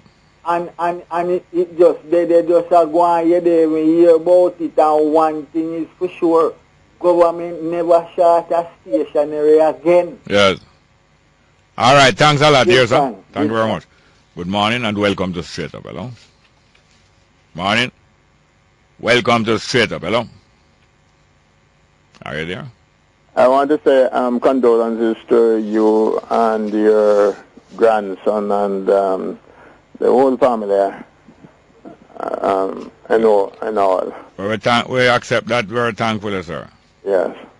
Now, with this new thing, the Marcus Garvey thing there, I think what you want to do is to start train some people, you know, because remember, even the Bible tells you, how can I accept someone guide me? So they need guidance. Yeah, how can I understand? Yes, and it was the Ethiopian eunuch that did say that, you know. Yes, He was there reading a handbook, but not really understanding what the handbook was telling him about. And somebody said to him, say, understandest thou that which thou readest? Yes. And him say, how can I understand if I don't have a guide? Yeah, what we need, you know, we want that zeal of cooperation. So you have to go select people who have the same thinking and who interested in business. Yes. And who are ready to take over. Because with all them business that's starting up now, I don't understand why foreigners must come in and taking out the money in you know, attach a case and so forth. These, if we want to develop our country, we have to do something. The people of the country have to own some of the things. Down to the cement company gone. Well, it gone to that's not gone too far. But we should. I don't see how we could give up a thing like that. Because after you plant a machinery, you don't need anything. You know, you're getting everything else. We have the stones that they have to crush. We have the. Oh, you see those things. You see all of those things, sir. In my mind, whenever if a government is going to turn a country around from just being an exploited, a plant to be exploited, you're going to have to explain certain things to the people and then now lead the people in a different method. Like how the young people in Cuba got together in the early 50s and decided that they are not going to allow all of the riches of Cuba to be pumped outside. And them organize themselves with the workers and with some talk to them. And with some of the Cuban business people and with some of the students, them organize and decide that they're going to turn them country around. And so it is, you have to communicate. And as I say, you have to involve people who know about business and who have experience to run business properly without exploiting the workers to the extreme. It takes a determination. And to develop that trust, because a lot of people have money here, but them don't trust the other man to join their money with him to do anything. And this thing needs to be explained. Yeah. You know? And then you get big companies, big accounting company to run it. You can't run. You see what I mean? We're not moving. We're not moving. No, listen. There are other people, there are other families that have turned them fortunes around. There are other communities that have turned themselves around. There are other countries that have turned themselves around. One of the easiest things to do is study what those people have done. Well, and go talk with them and yes, study what they have done and do it. There's no, you can't electing people and say them people going to solve your problem. That don't work. What you have to do is study successful people. Portia Simpson Miller, the JLP and the PNP, them have a record of success in these things. What you need to do is study the people who have been successful, and then you get together with some other people who are serious. Yeah, but the first thing you have to do to get people, technical people to guide things. The first thing you have to do is get your life under control. If you don't have your life under control, you're not going to make no good political decision. You can't just jump in a thing. You have to plan your things out. Get your life under control. Stop borrow money and stop spend more money than what you earn. And stop gamble money and drink out money and smoke out money. Get your life under control. Exactly. Start to work more than what you've been working. And save more than what you've been saving. Get your life under control. Start reason with your family and your children and your friend them. More reason. More than chat and watch blue movie. Get your sense together first. You first. Thank you very much. Yes, sir? Total agreement. Good morning and welcome to Straight Up. Hello? Jerry. Yes, sir. Wagwan. Fine, thank you. How old was your grandson, father? One old man? No, not an old man. You know him? Yes. A young boy? No, he's not a young boy. His son is a young boy. Well, I'm glad I'm going to look for him daddy when dead, you know? Yes, man, that I'm regular habit. And there's nothing can replace a mother. And nothing can replace a father, although other people can, sometimes other people come father children even better than what them natural father do, but nothing replaces a natural father who is interested in them children. Yeah, man. And nothing replaces a natural mother who love her children. Yeah. And you can't impersonate it. Some of the people we're talking about how them love the Jamaica people, them are trying to impersonate it. Yeah. They love some people. And if you love people, you will make the sacrifices for them that is necessary. Yeah. The set of general and conman and conwoman. None of them can fool me. Yeah. Nothing replaces a proper parent and a real parent. I was listening to the clip with your grandson, but he can't talk. He can't talk. Because he's a baby, 1 year old. You have to learn them to talk Jamaica language, man. Jamaica language? Yeah. Yes. But when you had him sitting around the dining table, man, you teach him, man. Teach him. Patois. To talk patois? Yeah. So that you can feel alright. But I hear the clip with the animal, man. I couldn't hear him, I say. You can't hear what him saying? Yeah. No. Another thing. No, that is not a thing. What you just thought there is not a thing. You're just probably going to talk something now. Try and see if you can talk something sensible now. I see Andrew Warren is criticizing Peter, the finance minister. Yeah. That he stopped wearing boot jacket and wear jacket and tie. Yeah. But I see him on television in a big shirt. Like you get it in some box from foreign. Oh, who was in the big shirt? Only. Yeah. See him in a big shirt on TV. Yeah. Big on him, extra large. Don't you have to put on a big shirt? No, but you see the petty, I thought you was going to lift it out of the petty argument, but you're going from petty to petty. So I'm criticizing him. When I criticize the minister of finance, saying come out a boot jacket and knowing that. I'm going to see if we can find a next phone call here. Good morning, welcome to Straight Up, hello. Good morning, welcome. Straight Up, hello. Yeah, Leon. Yes, Maya, Wagwan. Give thanks to you. Wagwan. And condolences to Josh, you know. Yes, sir. Thank you very much. Yeah, man. I'm sorry to hear that, man. Yeah, man. But may I say, as you mentioned this morning about the Goat Island, you see? Yeah. But they don't get the drift from yesterday. Yeah. Or from 1494 to this time, 2014, people is still making a mockery. Yes. Of what Columbus had done to us. Yeah. Well, what a pertinent man like that, the man will come from foreign and work for JPS. Going out there and telling us, forget about Goat Island because no life now, but him want it. But him want it, though, no life is out there, but him go help exploit it. But me I wonder still, if the people who was with him and the people who are here, them not really understand it, Mr. Small. They can't read a message or they can't read a sentence or something like that. Yeah, that's what me want to know too. Yeah, cause you can be disrespected in a message, you know. Yeah, man. Or in a picture, you know. You don't know that. Yeah, man. Mock you adding insult to injury. Yesterday, me, Baron Shepherd and Andrew Holness, you know, yeah.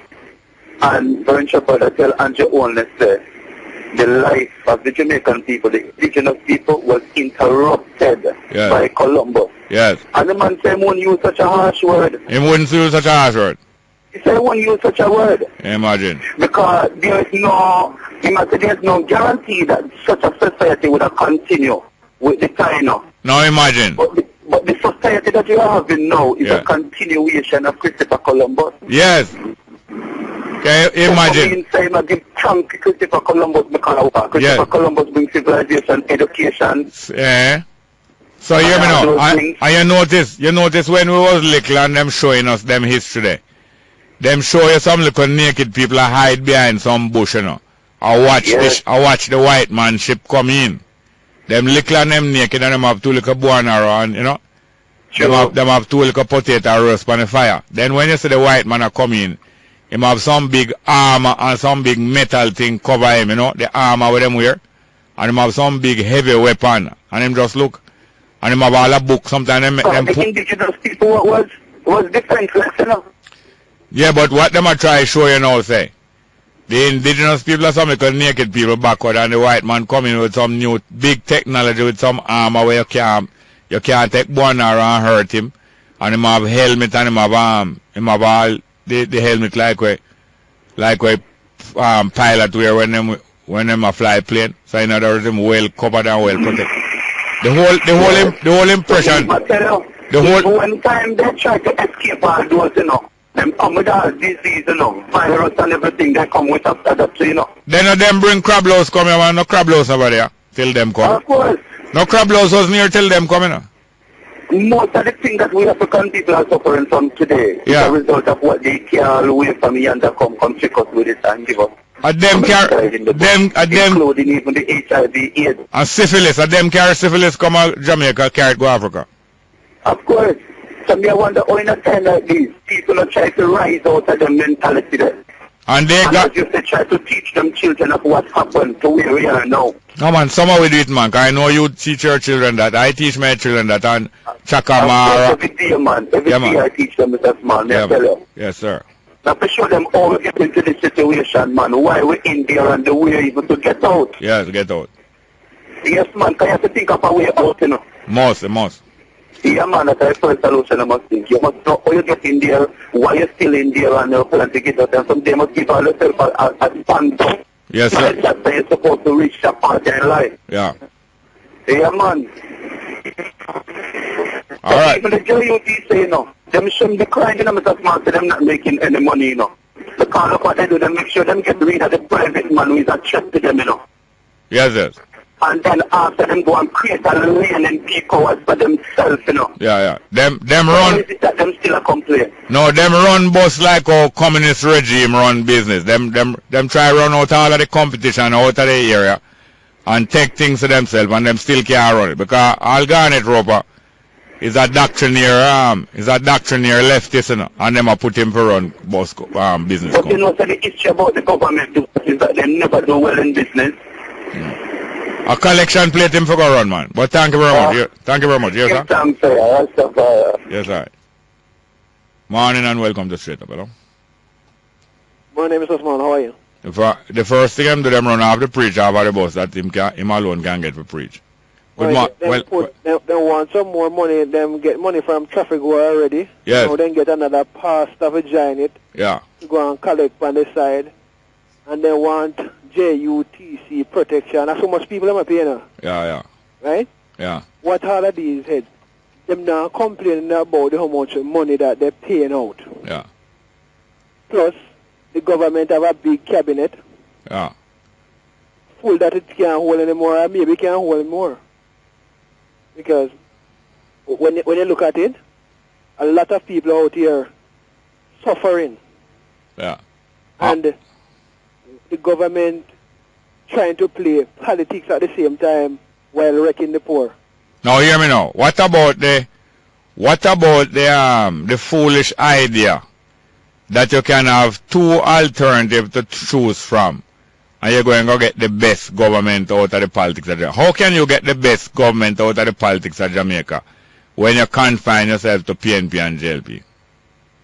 Exactly. It's just that, you know. When you look at it. No, I want us to deal with that first.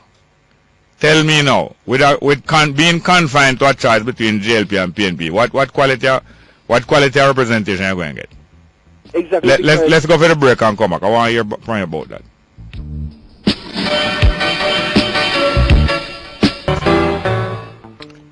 Yes, sir. I am saying that if the field of representation in a country, even if it's a small country like Jamaica, is restricted to the availability of the people in these two parties, you expect that you're going to get good representation? Are you there? You up with me now, Jerry? Hello? Hello, Jerry. Hello? Yeah, go ahead. Hello? You hold on a little. I was saying to the caller before about the choice of representation in Jamaica, but they never really want to stay upon that topic because most of the people who are aligned to one party or the other, they don't really want to discuss that topic, you know. The fact that when there are only two available pools of people for representation, you're not going to get no good representation because when the people that were left from out of PNP, them usually going to JLP, and the people that were left from out of JLP, them usually going to PNP, and it's mostly people similar people. You don't see any dead, you don't see a hardcore. Looking at the GLP and show me if you can find a hardcore of 50 people who determined to turn Jamaica around and bring better to the mass of the weak people in the country. And looking at PNP, see if you say 50 dedicated people like that. It's mostly people scratching and scrambling for themselves. You're not going to find that so easy inside none of them. Good morning, welcome to Straight Up. Go ahead. Good morning, Jerry. Go ahead.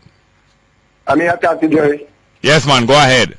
Okay, that's why I say good morning. I mean, I get no answer. Yeah, man. Go ahead. I heard you said something, but should me not get to express myself clearly out. You have to just jump on the argument then. I already said there are two parties. All right, Jerry, why you, I mean, you as a man we have the knowledge. Why you don't educate the people from long ago and them say, you came to join a party and come with me because we're going to put Jamaica straight. You should have done that instead of sitting on the back of the house and opposite. Look here, GSP government is a man with male poor people and work for people from the Caribbean. When they go find them, they say, look here, at Jamaica, you always come and work, in the 60s. I'll see my people. They tell you say I can Barbados. They tell you say at Jamaica, them always come make living, I send socialism come in at Jamaica, then you fight flight to Miami, and I think they match up Jamaica. We were the pearl to the whole Caribbean. So when they come talk about PFP is a wicked. Look what they do with the man they did by the bus company. And when you give the bus company, what power coming from? How do they think? Because PFP want them for their friends, say wear jacket and tie. They take for the bus company and put it back. That means they might dig in the pocket every turn. They might dig in the pocket to support them guys there. Garnet Roper, you are even there now the thing there. They might get back there. At Jamaica to wise up our country say no. That Cayman Island. The premier. All right, hold on. They say no, my brethren. All right, hold on a minute now. Hold on a minute. Yeah, man. Like you now, you see, are you a good example of somebody who the Jamaica Labour Party educate you and give you a political education and make you understand things better and can explain yourself more and show the people how the country can go for? Are you a good example of somebody like that? All right, can you will give me a little time to let me just express gently by step by step? No, you're not going to answer. Okay, thank you very much. Next call, next one. I'm not going to answer. Not a very good example. If that is the kind of person who has been politically educated by the JLP, it's a sad day for them. We're going to examine the whole of them. Good morning, welcome to Straight Up. Hello. Right, Jerry, I have to laugh a while ago because I have to make an apology, Jerry. Yeah. I didn't say condolences to your grandson, which is just in the passing of his father when I called earlier this morning. It totally slipped me. Well, thank you. I'm sending my condolences to you and the family members and tell them to hold strong and hold firm. Thank you very much. Well appreciated. Yeah, so, Jerry, let me expand on the last caller there. Yeah. You see, as I said, we're not afraid to talk in a Jerry because none of the side them we not belong to. No. And none out of the two of them is no option to Jamaican people, as you say. We need some other parties. We're not talking about 1 and 2 and 3. Other parties, Jerry. Yeah. To put the fire underneath them and then the people them realize that we have more options and we can move the country forward. As we explained so rightfully so, both parties are politically aligned to them one another. When a man ready, him go next door, next one come cross and them say, we can't use them the type of people like Jerry. They're not we interested in at all. No. And you see communities is even more important than parties, Yes, because you have some communities when they take foolishness, No time at all. You have some communities that don't, some small one and some big one, don't take foolishness. But recently there's a long-term plan to capture Portmore. Right. And the PNP believe like that they have successfully captured Portmore. But I don't know if it's not great victory because the opposition what them have is just a JLP. Them capture Portmore from the JLP, but the Portmore people can still capture back them autonomy, I make them know that this is one city and one town when neither JLP nor PNP now go capture. Is the people of Portmore going to rule this municipality. Make watch the people of Portmore. It should be rightfully so, because Larimore is a perfect example in Sri Lanka. Yes, Larimore, I'm glad you pointed out. Thank you very much. Thank you very much. Cool. Yes, sir, that's really true. Great example. Good morning and welcome to Straight Up. Hello? Mr. Smart. Welcome, sir. You know how you want to get the JUCT more, that they can earn more and stop saying that they're losing revenue? Yeah. They need to expand their routes to the rural areas. A lot of people in the rural areas having difficulty getting transportation. Yeah. Instead of increasing, they should more look into get service out to other people who can't get the service. Yeah. And that's where they will tell me something now. Revenue. Tell me something now. If you're going to run a business, any good business is going to run according to regulation and rules and standards and higher standards, and you're going to go checking on the standards all the while, right? Now the government run the JUTC, and the government say no music mustn't play upon public bus, whether co-star or not, right? And yet some of the JUTC, the driver in the turn on the radio upon the station where him want and turn it on bucket. Sometimes I see the university student them go to school, have them last minute reading doing. Them can't get to concentrate, you know. Yeah. The radio play high and it play a whole little dance hall business where that now help you concentrate on schoolwork. And sometimes they have their own CD too. Yes, and the driver is dictating to them and playing for him thing at the top. Then if a company can't regulate itself that the buses is not a quiet place where people can get a restful drive to school, then you think the other part of the company, the money part and the maintenance part and those things, you think those parts when we're running good if you don't run the... No, they're not gonna. It's not gonna be profitable. Them not fool none of them, man. They set a con man and general. Yeah, because that's what I'm doing, you know. And a lot of these other rural areas don't have a bus. Yeah, they make sure Garnet Rope and make sure them stop people from preach on the bus. Those are the kind of thing where make sure, you know. But the other thing they have to make sure, them not make sure about them thing there. They set a con man and general. And while he was saying he was a man of God. That's why you say, oh, some of these churches in Jamaica, you can know whether they are churches or they just come up to be money grabbers. Scribe and Pharisee. Yeah, because none of them, you know, they're just using the law to receive. Yeah, but now we have to get down to the business of solving problem. It's not good for us to spend most of our time criticizing them. We have to get down to the business of solving problem. We have to get down to the business of passing on our understanding to younger people. Explaining, like did you watch Ian Boyne program last night? Yeah, we did. It's beautiful. From Campion, yeah. Two girls, one from Campion, one went, she's not from Campion, she is to Campion. She's from Gardentown. Okay. And she got to Campion, and it's the preparation at her home makes she do so well. Not what Campion do for her. Campion do great things here, you know. But the foundation was in Gardentown. And they're a little girl. The two of them, their family, have done such a wonderful job. Out of very little.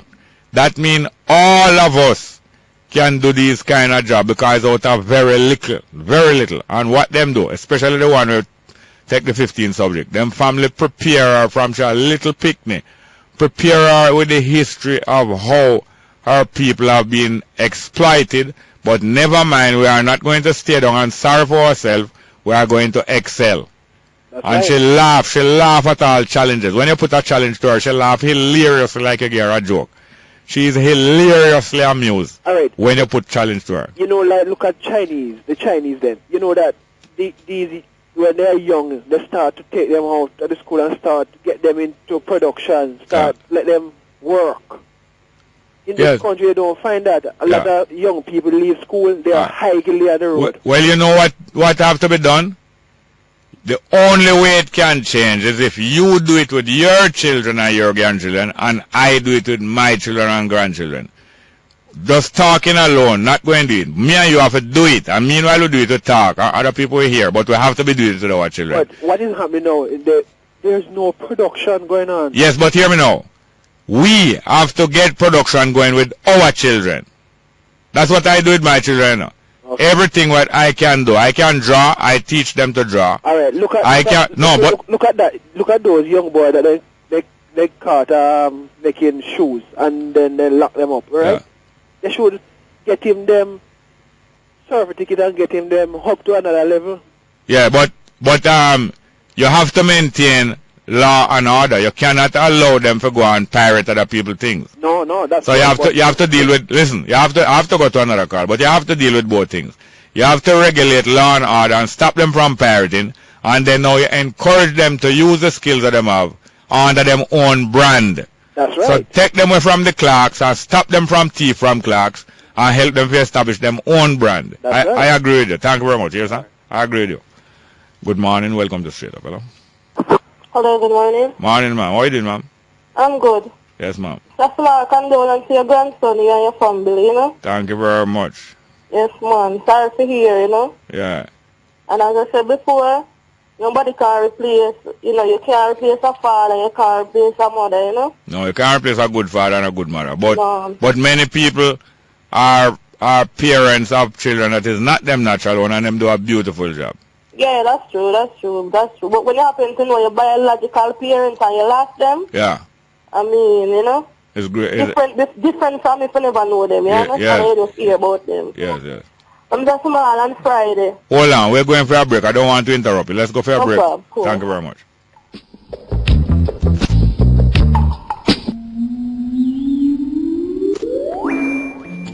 Yes, good morning, my lady. Just before you start, I just want to say that we can't keep all of the condolences to ourselves, because the condolences also deservedly go into the Hales family, because Josh is Joshua Hales and father is Warner Hales, to the Hales family, and to the Peart family also, the Peart family, of which his mother is a daughter, you know? Yes, for you. If Mr. Small on Friday, I was talking to a talk show host, right? Yeah. And I was telling her that I'm not in support of the hike in the, coming at this time, knowing that you have a weight freeze, right? Yeah, the hike in the bus fare. Yeah, so you have a weight freeze. Yes. Plus, every day you get up, you go in the supermarket, you see things raise up. Yeah. You understand? Yeah. And I was telling her that JUTC and them bad management, right? Because all of these lost with JUTC, I encounter because of bad management. Yeah. I mean, I said them can't use JUTC to ride, they look at poor people, them. Yeah. So she asked me, what I mean by bad management? So I said to her, about over 40 odd people last year they arrest drivers of the bus. Yeah. Alleged stealing of money. Yeah. Plus you have the internal one, them where a thief took. I'm not saying go the external one, them a thief. You have the internal thief, them too. Yeah, because those drivers who steal, it's not all the drivers steal. Those drivers who steal is the small thief. And then you have the big thief indoors. Yeah. And some off of the board and some on the board. Mm-hmm. I mean, I said to her, I say, sometimes you go off a tree, Mr. Small. You see the bus them park up, nobody know them, the engine a chuckle. Yes. And AC a run. Yes. So I say, instead of switch off the bus and switch off the AC until they're ready for load, actually, you cut down on the amount of fuel where you use and all of these things. Yeah. The lady switch on the argument, Mr. Small. Yeah. And she said, what do you want we to go back to? The old Patty Pan bus? Yeah. The transit bus? Yeah. That's never wrong with them buses. Them buses was a strong bus. And the amount of money with JUTC are used to maintain these buses. Yeah. Put a more and deal with a more cheaper bus, because them JUTC bus here, Volvo and Benz make them. But I heard a passenger on a bus make some suggestion, which it mightn't solve all of them problem, but it shows how the passenger out there is applying her mind to the problem. She say, why not advertise on the bus ticket? Why not sell advertisement or print on the bus ticket?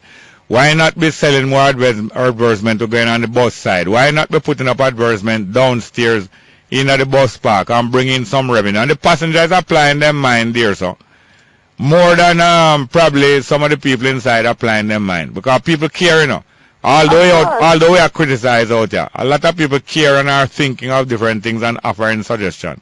Some of them can work, some of them can't work, but surely some can work.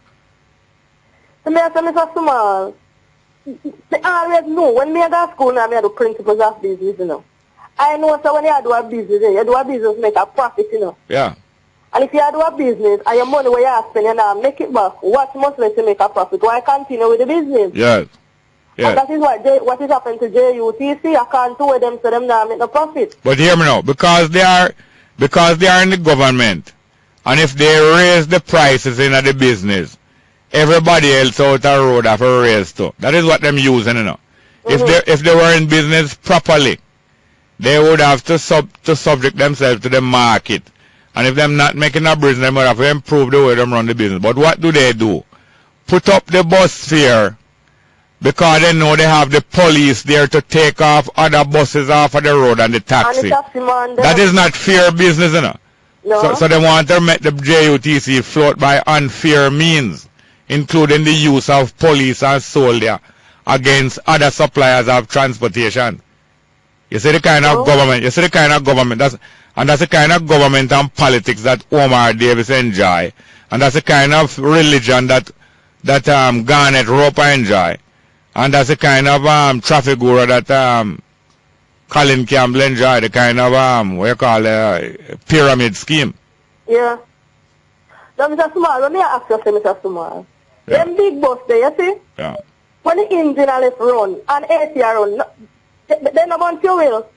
Yeah, but some of them going to tell you that a diesel engine, if you lock it off and start it too often, you're going to burn more fuel. But it's a lot of hogwash and throwing out the baby with the bath water. So, Mr. Small, you don't think that them could have really built a more cheaper bus? No, listen here, there's a lot of things can be done. And listen here, you see all the ideas that you have? Yeah. They are hiding so much information from you that if you were to know the whole truth on a JUTC, you would have run and ball. They hide most of the information they're hiding from you. But I forgot to two more calls, here, ma'am? They're hiding so much from you that you would have frightened if you know. Good morning, welcome to Straight Up, you know. Morning and welcome, Straight Up, you know. Jerry. Yes, sir, welcome. Well, I'm the first time on the program, you know, man. Yeah, thank you for calling. Yeah, man, from whatever. Oh, yeah? Yeah, man, Alex. All right. I tell him I'm my wife, listen, I'm on in time. It's my wife that dead. Oh, yeah, sir. Maria, man, I tell you, man, don't think when we hear you talk, man. Well, all of these other talk show hosts, man, them just a sugarcoat thing, man. They say, I love how you talk, Virgin, I tell you.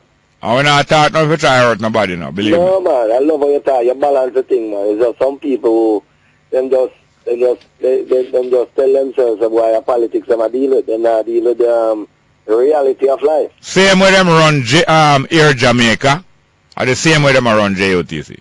That is correct. And you say as a man in a church, man, and when me hear you talk, man, some of these church people must understand, man, that they are here, man, to love people, man, because God is love. And all them deal with people, man, and just drive people away from them. Yeah. Like all this man always say name is a Garnet Roper say name. Yeah.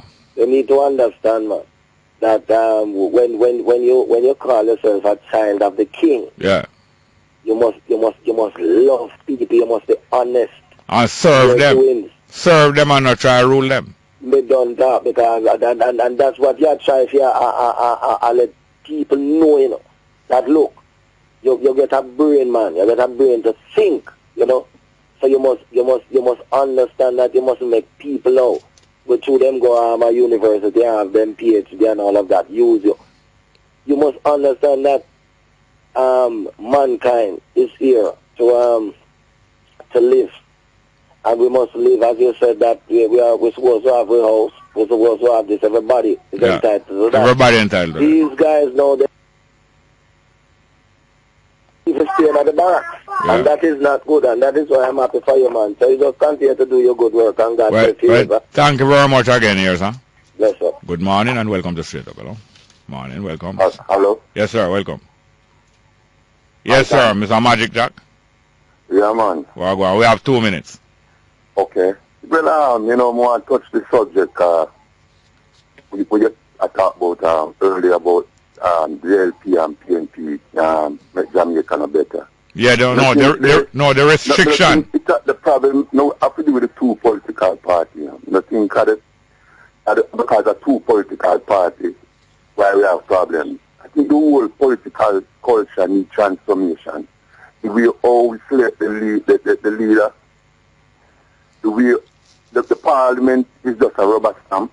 Yeah. The way how, the people who put up themselves for the representative politics and all that, what a change needs to take place, And I mean, most of the time, when you have an election, most of the people who vote are diasporic people, the other people in the country, then just stay one side and make the political garrison people them determine who are going to represent them, you know what I mean? And then them get up and when them get bad representation, them call radio station every day and complain. Because have a lot of the people of Jamaica more responsible for the type of representation that them have. Yeah, but make I just say something because I take the biggest blame. The biggest blame. Yeah, make I say something. Make I just say something because we're nearly up to the news and we have another caller.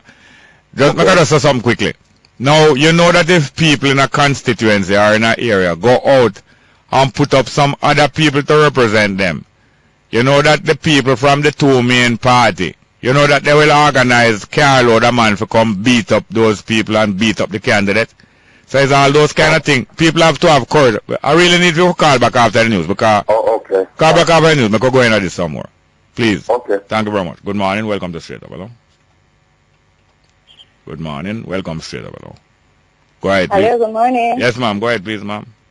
Oh, Jerry, hi, good morning. Fine, thank you, ma'am. My condolences to you and your family for your loss. Thank you very much, ma'am. I did want to call you from one day and kind of come to one to give my son a big yellow on his birthday, which was the 17th anyway, it passed and gone. Yeah. Never got through to that, yeah. Yeah. But Jerry, my concerns are, you just mentioned some about the government using the security forces against us. For a long time, I've been saying these things to my co-worker and persons with whom I sometimes happen to have discussions with. You really notice how the government have the police forces as them private security firm and use them against people? Yes, ma'am.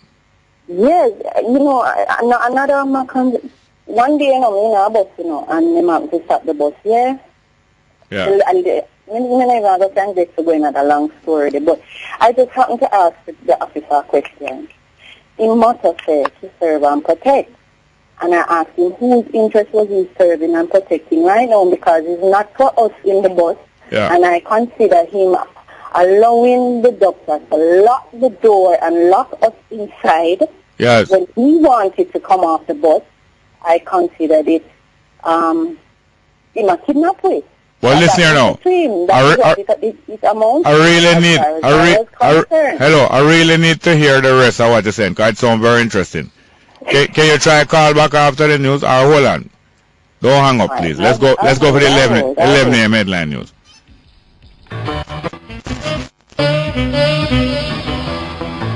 Yes, good morning. Welcome back to Straight Up into the third hour of our program. And remember, I have some people that we acknowledge and hail and thank, And also going to play a piece of music for them and also for plug on his birthday. But let's just go through with these few calls here and some text messages first. Good morning, ma'am. Are you there? Yes. Hello. Good morning. Yes, ma'am. Thank you very much for holding so long. Did you hold out? No, yes. No, not a problem. Right. Yeah, as I was telling you, I took a bus from one of the coastal buses from halfway tree en route to town, right? Because I was going to visit my mother at KPH, right? Yeah. Now, from the bus I go across, right, NCB there, so. Yeah. I distinctly heard the driver telling the doctor that he's not stopping anywhere other than a bus stop. Yeah. Because see, you make me get 3 tickets already from there. Me not pick up no more tickets. Yeah. Anyways, when they were crossing, a lady who she had entered the bus ramp from it, they park up there on a load. But apparently she didn't take long, she did come out. So then decide to take her up right as you cross the stoplight, right same place at NCB. Yeah. And he took her up and me here and tell the driver we're going to let her off at Medical Associates. The hospital is Medical Associates right there on Halfway Tree Road? Yeah. Right. In Selma, let her off right there. So the driver stopped right there. When you want to the police them on the bike rode up and asked him to drive over to park. And them apparently them out there processing. The driver came out and them out there processing. So this thing now continued for like 8 minutes into 9 minutes. So people were getting restive now. Yeah. This one particular lady, she got up and she was leaving, and the doctor locked the door. Yeah. Right? And she was there pleading her cause. Doctor, let me out of the bus. She have to pay her fare. Well, she said, but I don't have any more money. It's only $200 I leave my yard with, you know. And he said, I'm going to sit an exam, and this is a receipt. I only leave my yard with $200, and the other $100 I have is to go back home. And I'm late. I only have 5 minutes left to reach to where I'm going to sit the exam. And the lady that there plead. Then another gentleman got up now and tried to exit via the driver's door. Yeah. He never tried. He actually exited. But the driver now, while he was talking to the two police officers, he saw that the man was exiting and run round and tried to manhandle the man. And the man said, yo, let me go. He must say the man has to pay in fear. What kind? Hold on a minute, ma'am. Hold on. What kind of bus this was? It was a coaster bus. Coaster, me know. My mind tell me so. Yeah. Yeah, man. It was a coaster bus. But here the stupidity. So how much is the fare that he must charge in the woman? $100. And how much she wanted to pay? No, the lady is saying that is because I hear. No, we're late, you know. Hello, listen to me. No, listen to me. Hello, ma'am. Hello, listen. Yeah. The call kind of gone a little bit over the time, but I'm saying, how much is it that she wanted to pay? She never wanted to pay anything because she never reached her journey. Oh, so she want to come off of the bus. Right. She wanted to exit. And he want to force. He's holding her there captive. Right, and that then is when I pointed out to the officer, if he don't see what is happening, and yes. lady is being held captive, yes. for paying $100, which is not her fault, yes. And she's going to resit her exam. Yes. If you just apply you must just. And what did he do? What did the lady go off and go take her exam? If you have to let her lady. Hold on, ma'am. The time gone over, so I have to be short. So the police refused to intervene? Exactly. He said that the lady had to pay. Now imagine. So he's ganging up now with the owner. He's ganging up with business people. It's the usual thing. Ganging up with the powerful. Either the politically powerful, or with business people, or with the religious powerful, or the bad man in our area. The usual thing. It's a disgrace, eh? But you know that we have to get together to stop and push back against these things. But you know, I was actually brought, they made the bus go all the way to the station, all because I asked the officer, say, whose interest is he serving, who is he protecting now, and whose interest is he serving when he's going to allow a lady's life to be altered in such a drastic way for $100 that is not her fault. Yes. So listen here now. No, listen here, ma'am. Listen here, ma'am. Listen here, man. I told you from 3 minutes. Listen, I tell you from 3 minutes ago, you know, that we gone over the time. But hear me now. I am willing to go over the time if we can get something out of this. Do you understand that the public and the citizens of our country and of our community have to get together and take some action against this kind of thing? And do you know that next time this kind of thing happen, you have to forcibly stop that bus and make the people them come off? You know, say it have to reach that stage. You know that? Do you know that? I'm asking if you know that. Ma'am, yes, I do know okay. That. Yes, ma'am. Okay, stop there, sir. You see, if you don't know that, it's a waste of time us talking on this radio every day. But if we know that it have to reach a stage where we have to forcibly stop that bus and allow people their freedom and exert and implement your freedom and the freedom of one another. We must do it, here, ma'am? Yeah. Thank you very much, here, ma'am. Good morning and welcome to Straight Up. Hello? Yeah, hello, good morning. Welcome. Yeah. Go ahead, please. Yeah, my respect. Thank you very much. All right. Just to hear the call a while ago talk. You see? Yes, sir. No, all of us need to read. Tell me something. Is there any way you can talk clearer into the phone? Because we sound more. Hello? Yeah. Yeah, man. They are Westmoreland for the country. Yeah, man. You sound clear. You sound clearer now. But just talk. All right. Just hold on. Just talk a little bit slower. But it sound clearer now. Okay. Yes, sir. Go ahead, please. I was listening a while to your previous caller, and I would like everybody in Jamaica to realize that this was not created to help the poor Jamaicans. Were created after them. No, you have to speak slow. Hello. What you are saying and the money that you spend on the phone call, you see, you're not going to get the money's worth out of it unless you speak slower. Because just speak slow. Make you hear every word. Please. Okay, I was saying that the JCF. Yes, the JCF, the police force. Created after the Marant Rebellion. Yes, sir. Right? Yes, sir. So it's because of the rebellion in Jamaica why JCF was created. So JCF was not created because it was to protect Jamaicans. Exactly. Right? Exactly. You just have the word Jamaica in it. Yes. Yes, right? Sir. Yes, sir. So I want everybody to know that. My point I call about still the JUTC. Yes. It's like them trying to create a monopoly. Yes. Yes, sir. Remember back in the day when you had line, cable and wireless? Yes. And then you deal it out anyway them want to deal it with? Yes. And Philip Powell came and PJ Patterson come and say, I was a boy them time there, you know. Yeah. I made the guy who says I'm a 31-year-old and last time I called the other day. Yes, sir. Right? When PJ Patterson come and say, there will be no more monopoly in Jamaica, I remember that is a youth. Yeah. But the government has created a monopoly now because you take what the coast about them off of the road. Yes. And then you not put nothing in place. And then you raise the fear power. So what we must do? Right? And then when me live at Portmore, right? Yeah. And me I go work. Me work on shift. I work on shift. When me I go work 2 o'clock in the day. And me see me come out of the bus stop with a Portsmouth. And when me look, me say 3 number 3 a come. Yeah. 4 number 12 a come.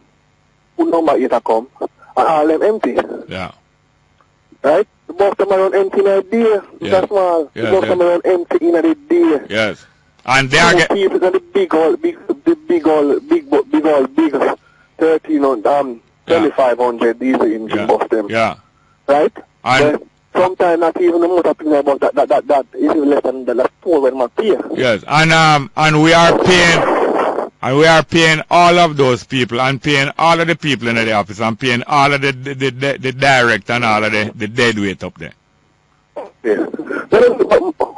Right? What I need to do is say, alright, them big bosses, them not make sense not get the day. Let the bus them run from 6 o'clock in the morning to probably about 10 o'clock. Yeah. And park them big bus there. Well, listen here now, listen. They don't want your advice. They don't want your advice. Yeah? No, I have to go now. I have to go to some other call. But thank you very much. And make we get a better connection because I know you have some more things to say. But next time we get a better connection. Here, sir? Well, thank you very much. Good morning and welcome to Straight Up. Hello? Hello? Yes, welcome, sir. How are you doing? Morning, Jerry. How are you doing, man? All right, live out. Yeah. Somebody made a statement last week, which I think the person have to retract the statement. Yeah, retract, yeah. I'll tell you the statement. Whenever you want the best yam and the cheapest yam, you go Coronation Market to get it. Whenever you want the best yam and cheapest, go to Coronation. Yeah. You said that's not true. No, I'm telling you, that's it. The person said whether it's cheaper country. Oh, cheaper country. Yeah. I am telling you it's cheaper or anybody else. It's Coronation Market. If you go, like, wait a bit, outside, northern part of Manchester, like Craighead, Pike and place where you have whopper yam. Yeah. And every Sunday and during the week, you see truck on the back. I don't know how people them are so ingenious, but they have yam right through the year. Yeah. And they carry go the best go Coronation Market, and it's cheaper. If you sell it right there on the spot, them sell you the same price with them sell at Coronation Market. And then generally say they want to go to market. Yeah, because you see them have an agreement with those people who come on the truck for buy, say them not sell you cheaper. And the riff-raff they want to sell you. Yeah. They might get the best one go to. Yeah. Anyway, no, I have one other item. Yeah. What? How was it this morning? I know you start 9, so at least you have 1 hour at the march. 1 hour. I had 1 hour of the march? Yeah. What do you mean? I'm out, man. No, I passed down there and look what them was doing. I reached down there 12 minutes to 7. Uh-huh. And I stayed there for about 20 minutes and look what them doing. Okay. And then I leave. So when I leave down there was about 8 minutes after 7. Okay, sir. Yeah, so what you're trying to say if me have 1 hour tomorrow? What are you saying? I mean, we meant to say you would join up. I would join them. Yeah, and you're speaking as a PNP person. Yeah, no, I'm speaking as a Jamaican. No, I'm just asking you. No, Jamaican. As a Jamaican. And you're referring to me joining them as what? As a Jamaican. As a Jamaican. Oh, so if you did have the time, you would have been there then. I'm not so sure. I don't think I would leave from country to to do that. No, but if you was in town, you would join them. Unless I didn't have anything else to do. Oh, okay. But you do wish them all the best, though. I think I wish them all the best, and I wish everybody good. I don't wish nobody bad. Yeah, down to the dog. Yeah, you know. Well, thank you very much, yes, sir. Cool, you cool. Good morning and welcome to Straight Up. Hello. Mr. Small. Yes, sir. How are you doing, sir? I'm good, Mr. Small, and you? Fine, thank you. Yeah, I like your program. I was telling you that there are 3 philosophers in history, see? Yeah. That you must be guided by in this time. Yeah. Martin Luther King, he said that we must learn to live together as brothers. Yeah. Or perish as fools. Yes. And Marcus Garvey, when he came to Jamaica and was rejected by the PNP and the JLP when they were formulating their independence strategy. Yeah. And he went back to England and he was interviewed by a journalist. And the journalist asked him, how is Jamaica? He said, ridiculous. Yeah? Marcus Garvey told the journalist that Jamaica is ridiculous. Yes, yes. And Jesus Christ, when they put him on the cross and they crucified him, yeah, he said, Father, forgive them, for they don't know what they are doing. Yes. And the only reason why Jesus could say that they don't know what they're doing is because he realized that these people are mad. Yes. And they are also naive. Yeah. So we can say that in this time, because the parents must tell their boy child, especially the 10-year-old, 15-year-old who is dreaming of the 2030 vision, yeah, that is they who have to clean up Jamaica street by street, lane by lane, after the PNP and the JLP hierarchy gone into retirement. Yeah. And it's not Jesus going to do that for them. No. Because if you check out the bus, if you ride in a bus as an adult for 365 days in the year, it's $83,400 that's out of your budget. Wow. Yeah, and I tell you, you can buy a bicycle. If you buy a bicycle, it won't cost you that for the year to maintain it. No. Because the average Jamaican now going to have a cash flow problem.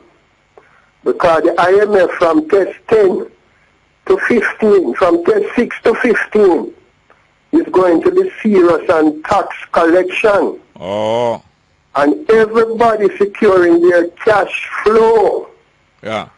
Because the government owes more money on paper than printed currency on the ground. Available. Yes, so any amount of money you have in your wallet right now, Jerry, you're still going to need more money. Oh, I see. All right. Well, thank you very much for that. Thank you very much for that point today. Yeah, respect, Jerry. And what's your stress level here? Yes, sir. I have to do that. Yes, sir. Don't let that get into your blood pressure. Blood pressure pills are very expensive. Very expensive, very expensive. Thank you very much. Yes, sir. Take care. Good morning. Welcome to Straight Up. Hello. Good advice. Good morning. Welcome to Straight Up. Hello. All right. We have some text message, but what I want to do is play this. Because today is the anniversary of the establishment of the Ethiopian World Federation. The Ethiopian World Federation, that organization that His Imperial Majesty Haile Selassie found necessary to establish in the middle of the war, even though the war was not recognized to have started till the next 2 years, 1939, August. In the middle of 1937, toward the end of 1937, August, Haile Selassie, along with his cousin, Dr. Malaku Bayen, established the Ethiopian World Federation because he could no longer rely on the UNIA to be his worldwide support. The UNIA, the organization of Marcus Garvey. He could no longer rely on it to be his support and to be his link with the black people and the African people around the world. He established the Ethiopian World Federation on this date here. So I also want to play this series of people who I did recognize and meet over the weekend. Some of them I know before. As I tell you, today is Plug birthday. John Stewart Johnny, over in the department there of communication and public relations. Used to be Department of Public Relations, Department of Recruitment and Communication. Plug birthday today. But apart from that, here's some of the people that I want to recognize. From Friday come right back till now. Because they are there and them enjoy the confidence and the support and straight up enjoy them support. The first one is Errol Heron, otherwise known as Mr. Duck, from over Bedward Gardens. Errol Heron, otherwise known as Mr. Duck. Him also work at NEPA. Him also work at NEPA. Errol Heron as Duck. Then you have Sandra, the banana lady from Harvard Tree. Sandra. Banana lady from Harvard Tree, Sandra. We talk up the things. A straight up supporter, yes. And there's also Melody Haley. Melody Haley, I meet two of them. She and Ruth Lim. I meet the two of them. She's a straight up listener. And them work in the office of the contractor general, also Ruth Lim. Melody Haley and Ruth Lim. Melody Haley and Ruth Lim. Straight up listeners. And also Simone Graham. Work at Hilo Halfway Tree, Stony Hill. Work at Hilo, inside Hilo Halfway Tree, Stony Hill. Very nice to meet him, Miss Simone Graham. And there is some more. Where's the other one? The other one is here, nearby. We're going to play a nice piece of music for you anyway. The other one is Leroy Clark, also known as Milo, or Itaros. Milo, or Itaros. Yeah, man, that's a Bev's son, you know, from down a try. Meet him down in a try. Bev, I know Bev and mother, down in a try. Yes, man. Leroy Clark, otherwise known as Milo or Itaros. He's an artist, you know, but they don't get no name CD yet. And also Kim Roy Smith. Kim Roy Smith, him working at the House of Parliament, otherwise known as VIP. Meet him down a try to Kim Roy Smith, working at the House of Parliament. And Ashbourne White from Evergreen District, that's near Comfort Hall. Ashbourne White from Evergreen District near Comfort Hall in Manchester. Yeah, and I think there's another one. Yeah, the other one is Plug, a Plug man. The other one is Plug. We're going to play this piece of music for them. By Black Uhuru. What is life? Because this guy making a mockery. This guy from JPS making a mockery. Talk about that there's no life on Goat Island. And the only surviving life on Goat Island are two ants who bite him and him kill him off. I'm making a mockery also, you know. Because those ants represent us. Them black ants, they represent we. And the Bible did tell us, say, you lazy people, go to the ants and study them because they are industrious. They represent us. And him say, him boast and say him kill them off. And him say, not really, because there was two other fruit on one tree there. And some of them friend them yam them off, so them mash down all life on the island. Him boasting that him mash down the animal life. And him friend mash down the fruit life. Only two remaining fruit on one tree over there. What is life? Black Uhuru. Him go and take it for a mockery. Straight up.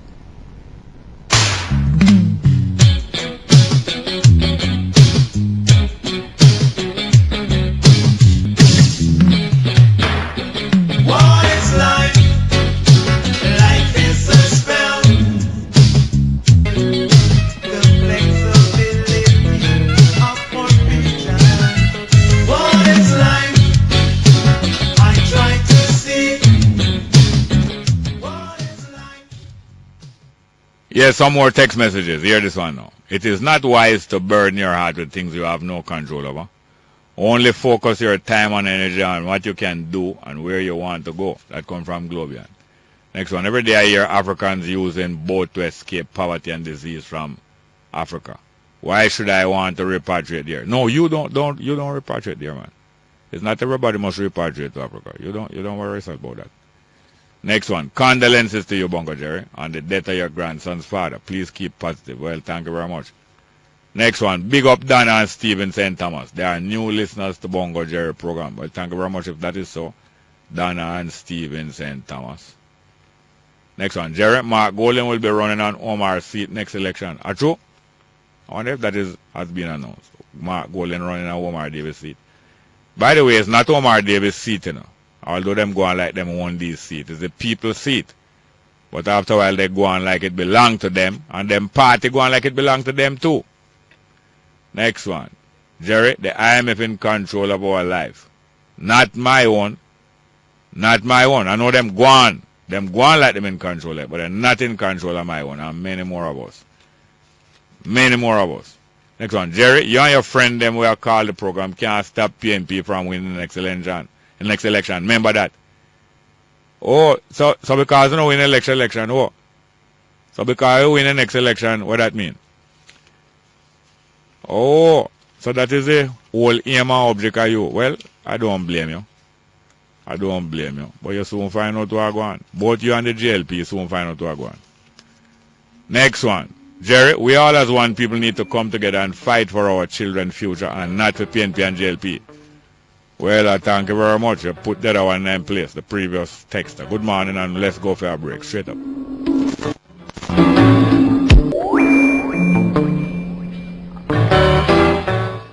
Yes, good morning and welcome back to Straight Up. Hello? Sir? Yes, sir. Welcome. Wagwan, sir. Okay, I send up condolences and things. Sir. Well, thank you. Been there already. Yes, sir. Yes. Yes. I know you got through that. Yeah, man.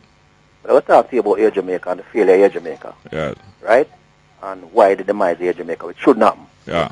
We'll leave that for another day. Listen, you remember when you're little, right? Yeah. And I think in that country, when the whole of the Exodus, I don't know if it's Marcus Garvey or Father Henry, but when you look a boy, where the people come at the front of the seaside, Jerry. Yeah. You remember that? Yeah, man. What was hundreds and thousands of people, Jerry? Yeah. The whole of Fleet Street, the whole of Rayton, the whole of, what was that about? Which area attack? Oh, 50-something, Jerry. Where the ship them supposed to come down. People that look for ship, for a whole of ship come. Yeah, and them come and block the whole of the fruit seafood of people. Yeah. Come sit, them walk down Go Street, Fleet Street, and the whole of ice factory. What was that about? Is back to Africa thing there with Father Henry or... Well, you have a thing going on 1958, you know. And, that time they attack, Jerry. Yeah, and you know when one of the earliest time when quite a few Rastafari organization and houses it come together in a kind of convention, and I think Prince Emmanuel and Reverend Claudius Henry and some more was involved in that. Them even capture the park up a Georgia 6 Park, and I think them involved with the park up a parade that tour from race course to parade. Yeah. But anyway, many times people come together even in the time of better than another time expecting miraculous things to happen. But ship was down there, no, Jerry. Yeah, but where? But coming from where? No, the ship them did out when they there bottom of Fleet Street there, so. Yeah. Right, ice factory there, so you look down there. Ship was out there, you know. But ship always out there. No, I'm talking like a Black Star line or so, but ship was out there. No, tell how much ship you see out there? Well, I tell you what I say USS Bulwark, an aircraft carrier, American aircraft carrier. Yeah. I say 3 other, you frigate, I say 3 other ship. Yeah, but them ship our US naval ship. Yeah, and then there are 3 ships, them different. Yeah. Go all the way from Free Street all to Gold Street. Yes, and those ship was what? Yes, those ship was what?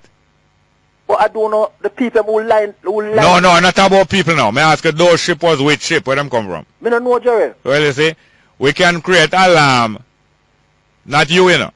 Some ships can come and you don't know where them come from, and people create alarm and a lot of stories fly out and a lot of expectation. At the same time, people can create memories also and recollect memories, and it all interpret a different way.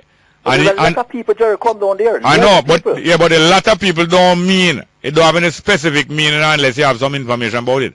I remember I was living on Ellison Road in the 1980s, and rumors start to circulate that a duppy is in a tree up on the road, and thousands of people start to gather by every night.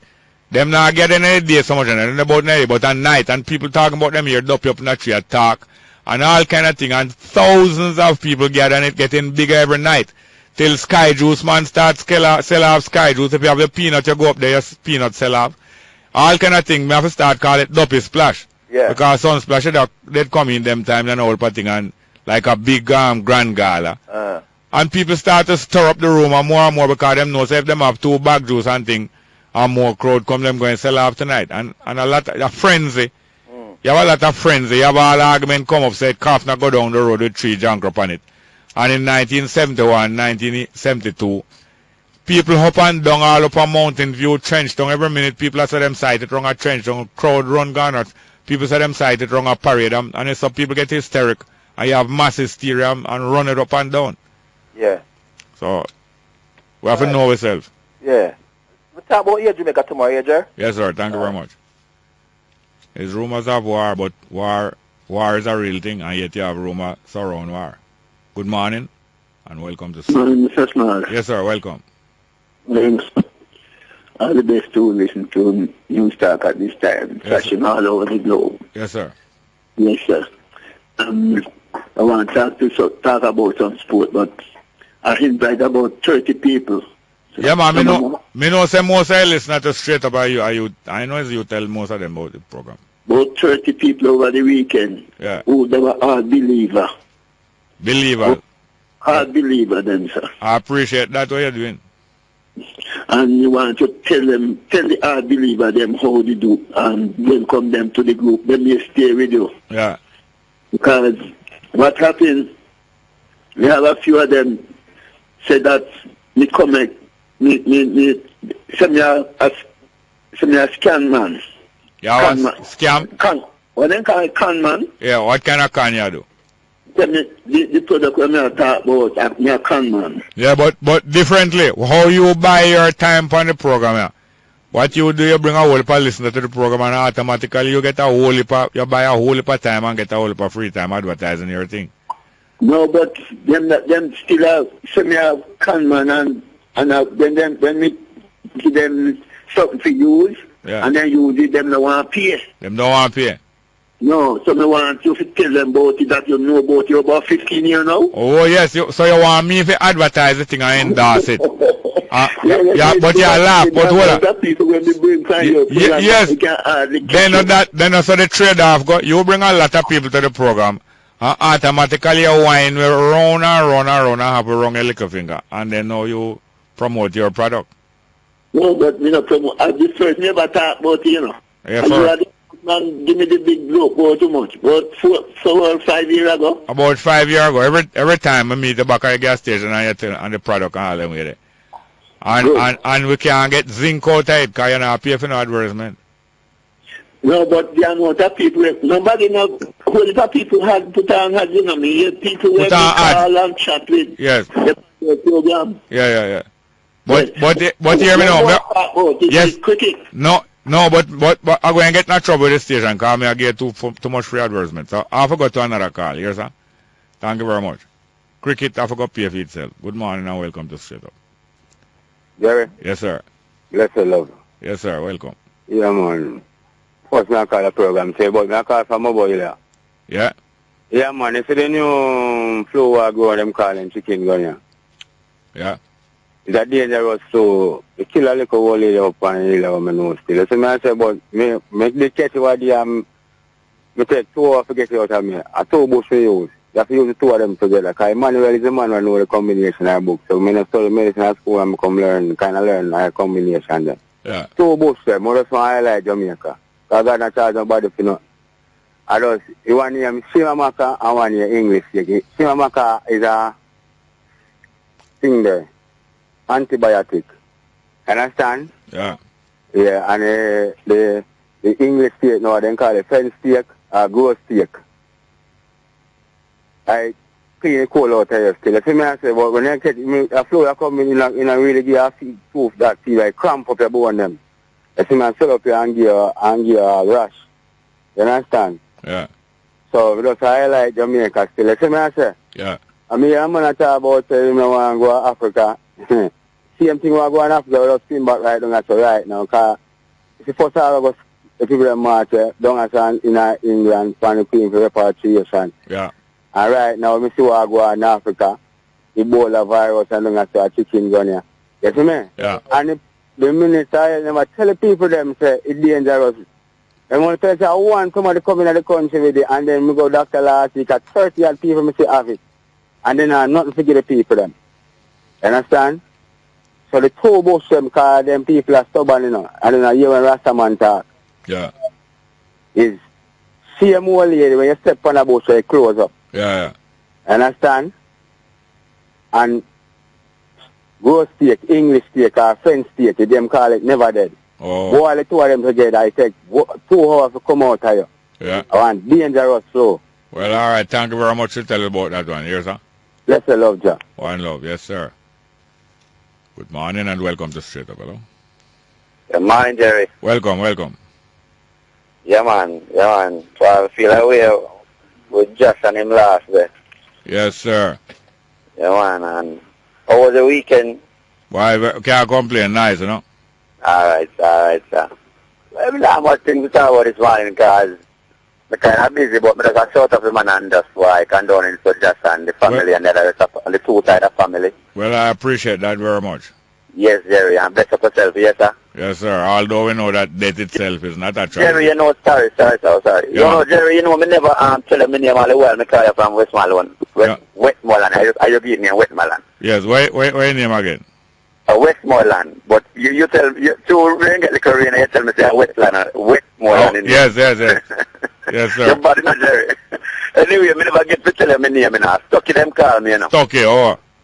I stuck in them car and stop to Niggle Road, me run. Oh, Niggle Road, yes. Yeah, man, and my brother introduced me to this program, Trevor Daly. Oh, why I want a big singer for in Westmoreland. Yeah? Yeah, man. I'm glad to hear that. He's a man who just kind of keep cool and quiet, you know. Well, I appreciate that. Yeah, me never hear him call the program and I listen to him. I'll be a text. Oh, yes. But me not text, man. Me will do a little calling sometime. Yeah, man, true. Yes, Jerry. Bless up yourself. Yes, all right. Well, thank you very much. Yes, sir. I'm going to continue listening and get little wisdom. Well, thank you very much. Yes, well, we're going to take a break and come back for them next call. Good morning. Let's go for a break. Straight up.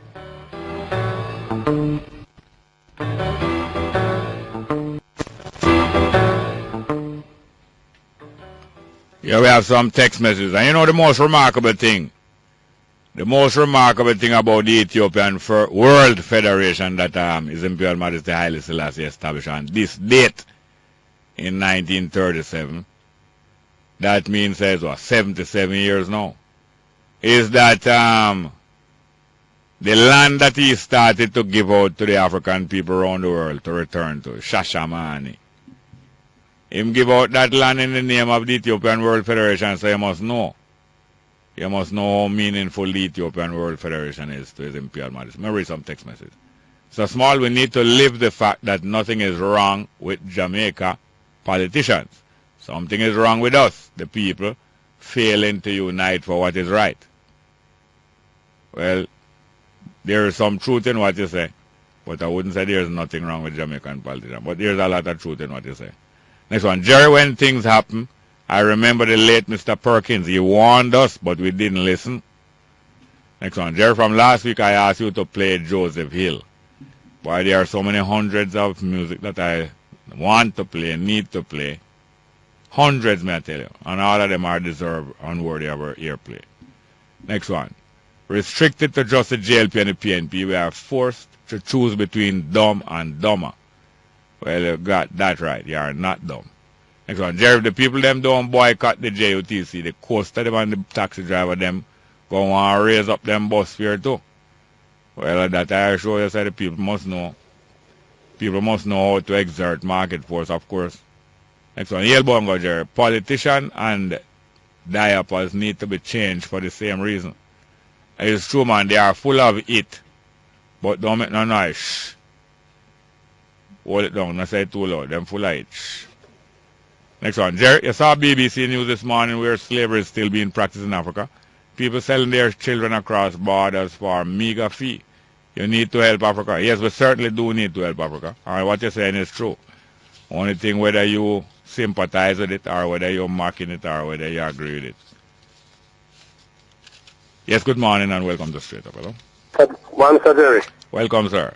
Thank you for having listened to your program all the way. The first time I get to call on it now.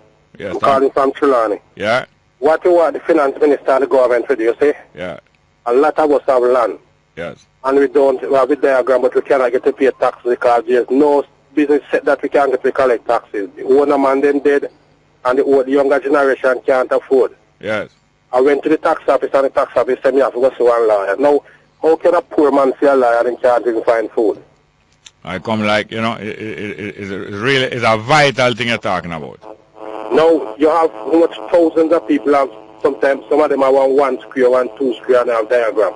Yeah. What the government must do to collect those taxes, put a system in place that you can go to the tax office with a diagram, show ownership, prove ownership, and you pay your taxes. Yeah. I've been going through that for years, and all them is telling me, see one lawyer.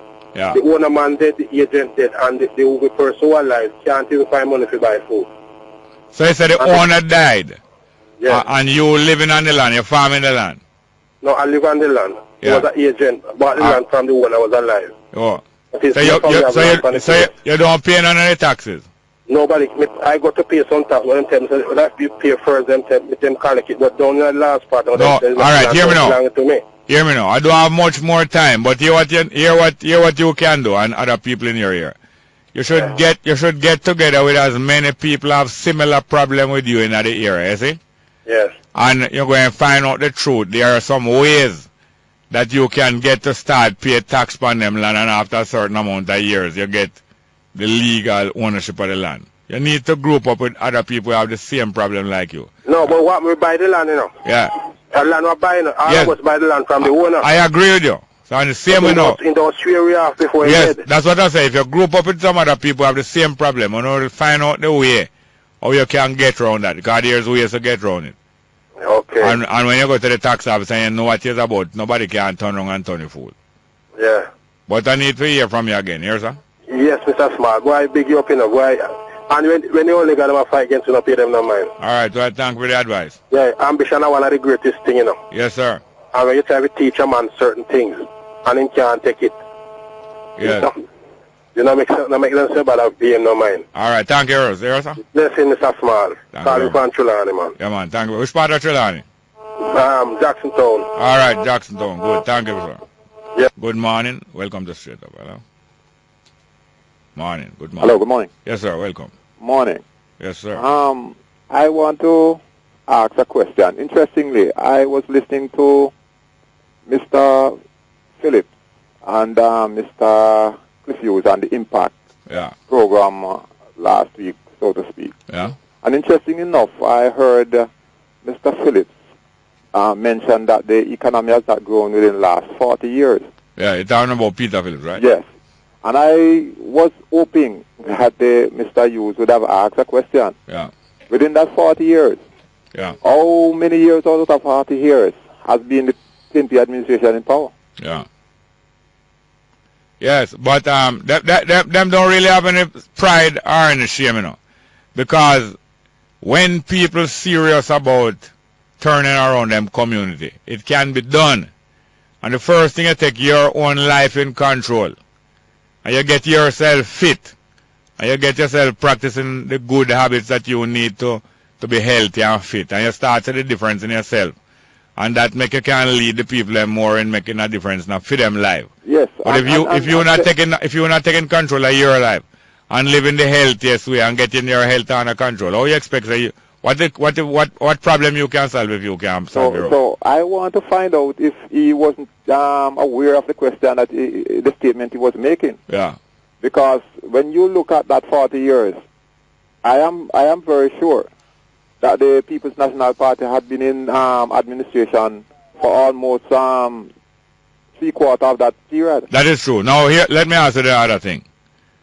When you have a community and the representation in that community is restricted to two groups, you see? Yes. What good representation that community can have? That can't have any. It's negative. Yeah. So now aren't you a part of that community? Not the negative community. No, we are in the community that is called Jamaica. Yes, I am sure. All right, and the representation in Jamaica for the past 70-odd years has been largely restricted to people who are members and candidates of either the PNP or the JLP. Of course. And And you cannot have good quality representation if it is restricted to 2 fowl cub, right? Because if it's only 2 fowl cub in an area, you're not going to get the best kind of fowl for buy when you want to buy some fowl for cook fish. You understand? Yeah. You have to have wider market, wider competition amongst people who raise fowl in a year before you're going to get the best fowl. Yes. Because if you're a fowl catcher, yars, and the next man fowl cub, then near to your own, and him catch yars too.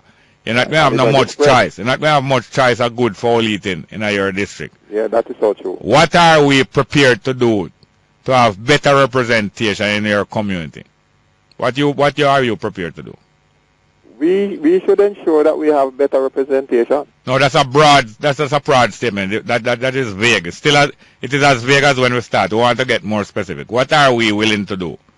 We have to make some sacrifice and to make sure that we make the right choices. No, all right. You can't make right choices unless you start to identify people in your community who you say, you know that you should be a JP. By the way, in your district, do you know the JPs in your district? Well, I don't know most of them. All right. No, but you know who they are, but you don't know them personally, right? No. No, you don't have an idea of people in your district who you think that those people should be JP. Of course I do. So why you don't get together with some other people and discuss these kind of things? Why are we having these people as JP because he is the friend of the Custos or because he has money? Why is not that person of integrity a JC? Why you don't have those discussions with other people in your district? Because if you notice what has happened over the last year, it's a tradition that has been handing down. All right, I need to talk with you some more about this. All right, let's make go on. We have a few more minutes. Yeah, so let us start this discussion now in your area about who the justices of the peace are. Because you know that if you need documents to be signed and you need to be identified, you need justices of the peace. And frequently you don't know the justices of the peace or the justices of the peace that you know in your area. Instead of them doing it as a service, they are charging you money to sign papers. Yes. So this is the first step that we can start to have some decision making about who represents us. But I'm going to also point out to you that most of those persons who are elected as justice of the peace are people who are way down the road. That's what I'm saying to you now. That one first place to start this discussion about representation is for us in our district and our area, whether we're in a neighborhood in town or whether we live in the country, is to start examining how many justices of the peace we know. Why is it that most of the JPs around we don't know them? Why is it that those who are JPs are charging money and on these kind of things? Don't you think that's a good place we can start discussion about representation? Of course, it should be. Because I want to solve problem and I don't want to be on the radio just complaining and chatting every day. I want to solve problem about representation, about transportation, about all the things that I need. And this should be the whole and sole purpose of the program. Well, that is, I would be satisfied with that. I would be satisfied with that. Okay, sir. So, I'll talk to you another time. Well, I thank you very much. What part of Jamaica are you calling from? I'm in Kingston. Well, I appreciate that very much. Okay. Because we need not just to be chatting, we need to be doing, practicing some problem solving and practice decision making. Decision making is one of the best habits that you can develop. And I wonder sometimes if people like these persons, if they listen or they just want to just make a show of themselves, because they are embarrassing themselves, you know. All right. Well, now, the first thing me and you must practice is listening to one another. Well, thank you very much for helping so far here, sir. Okay. I also want to thank my producer, Tanya Richards. I also want to thank my production assistant, Shade Walton, broadcast technician, Kevin Williams. Thank you very much. Straight up.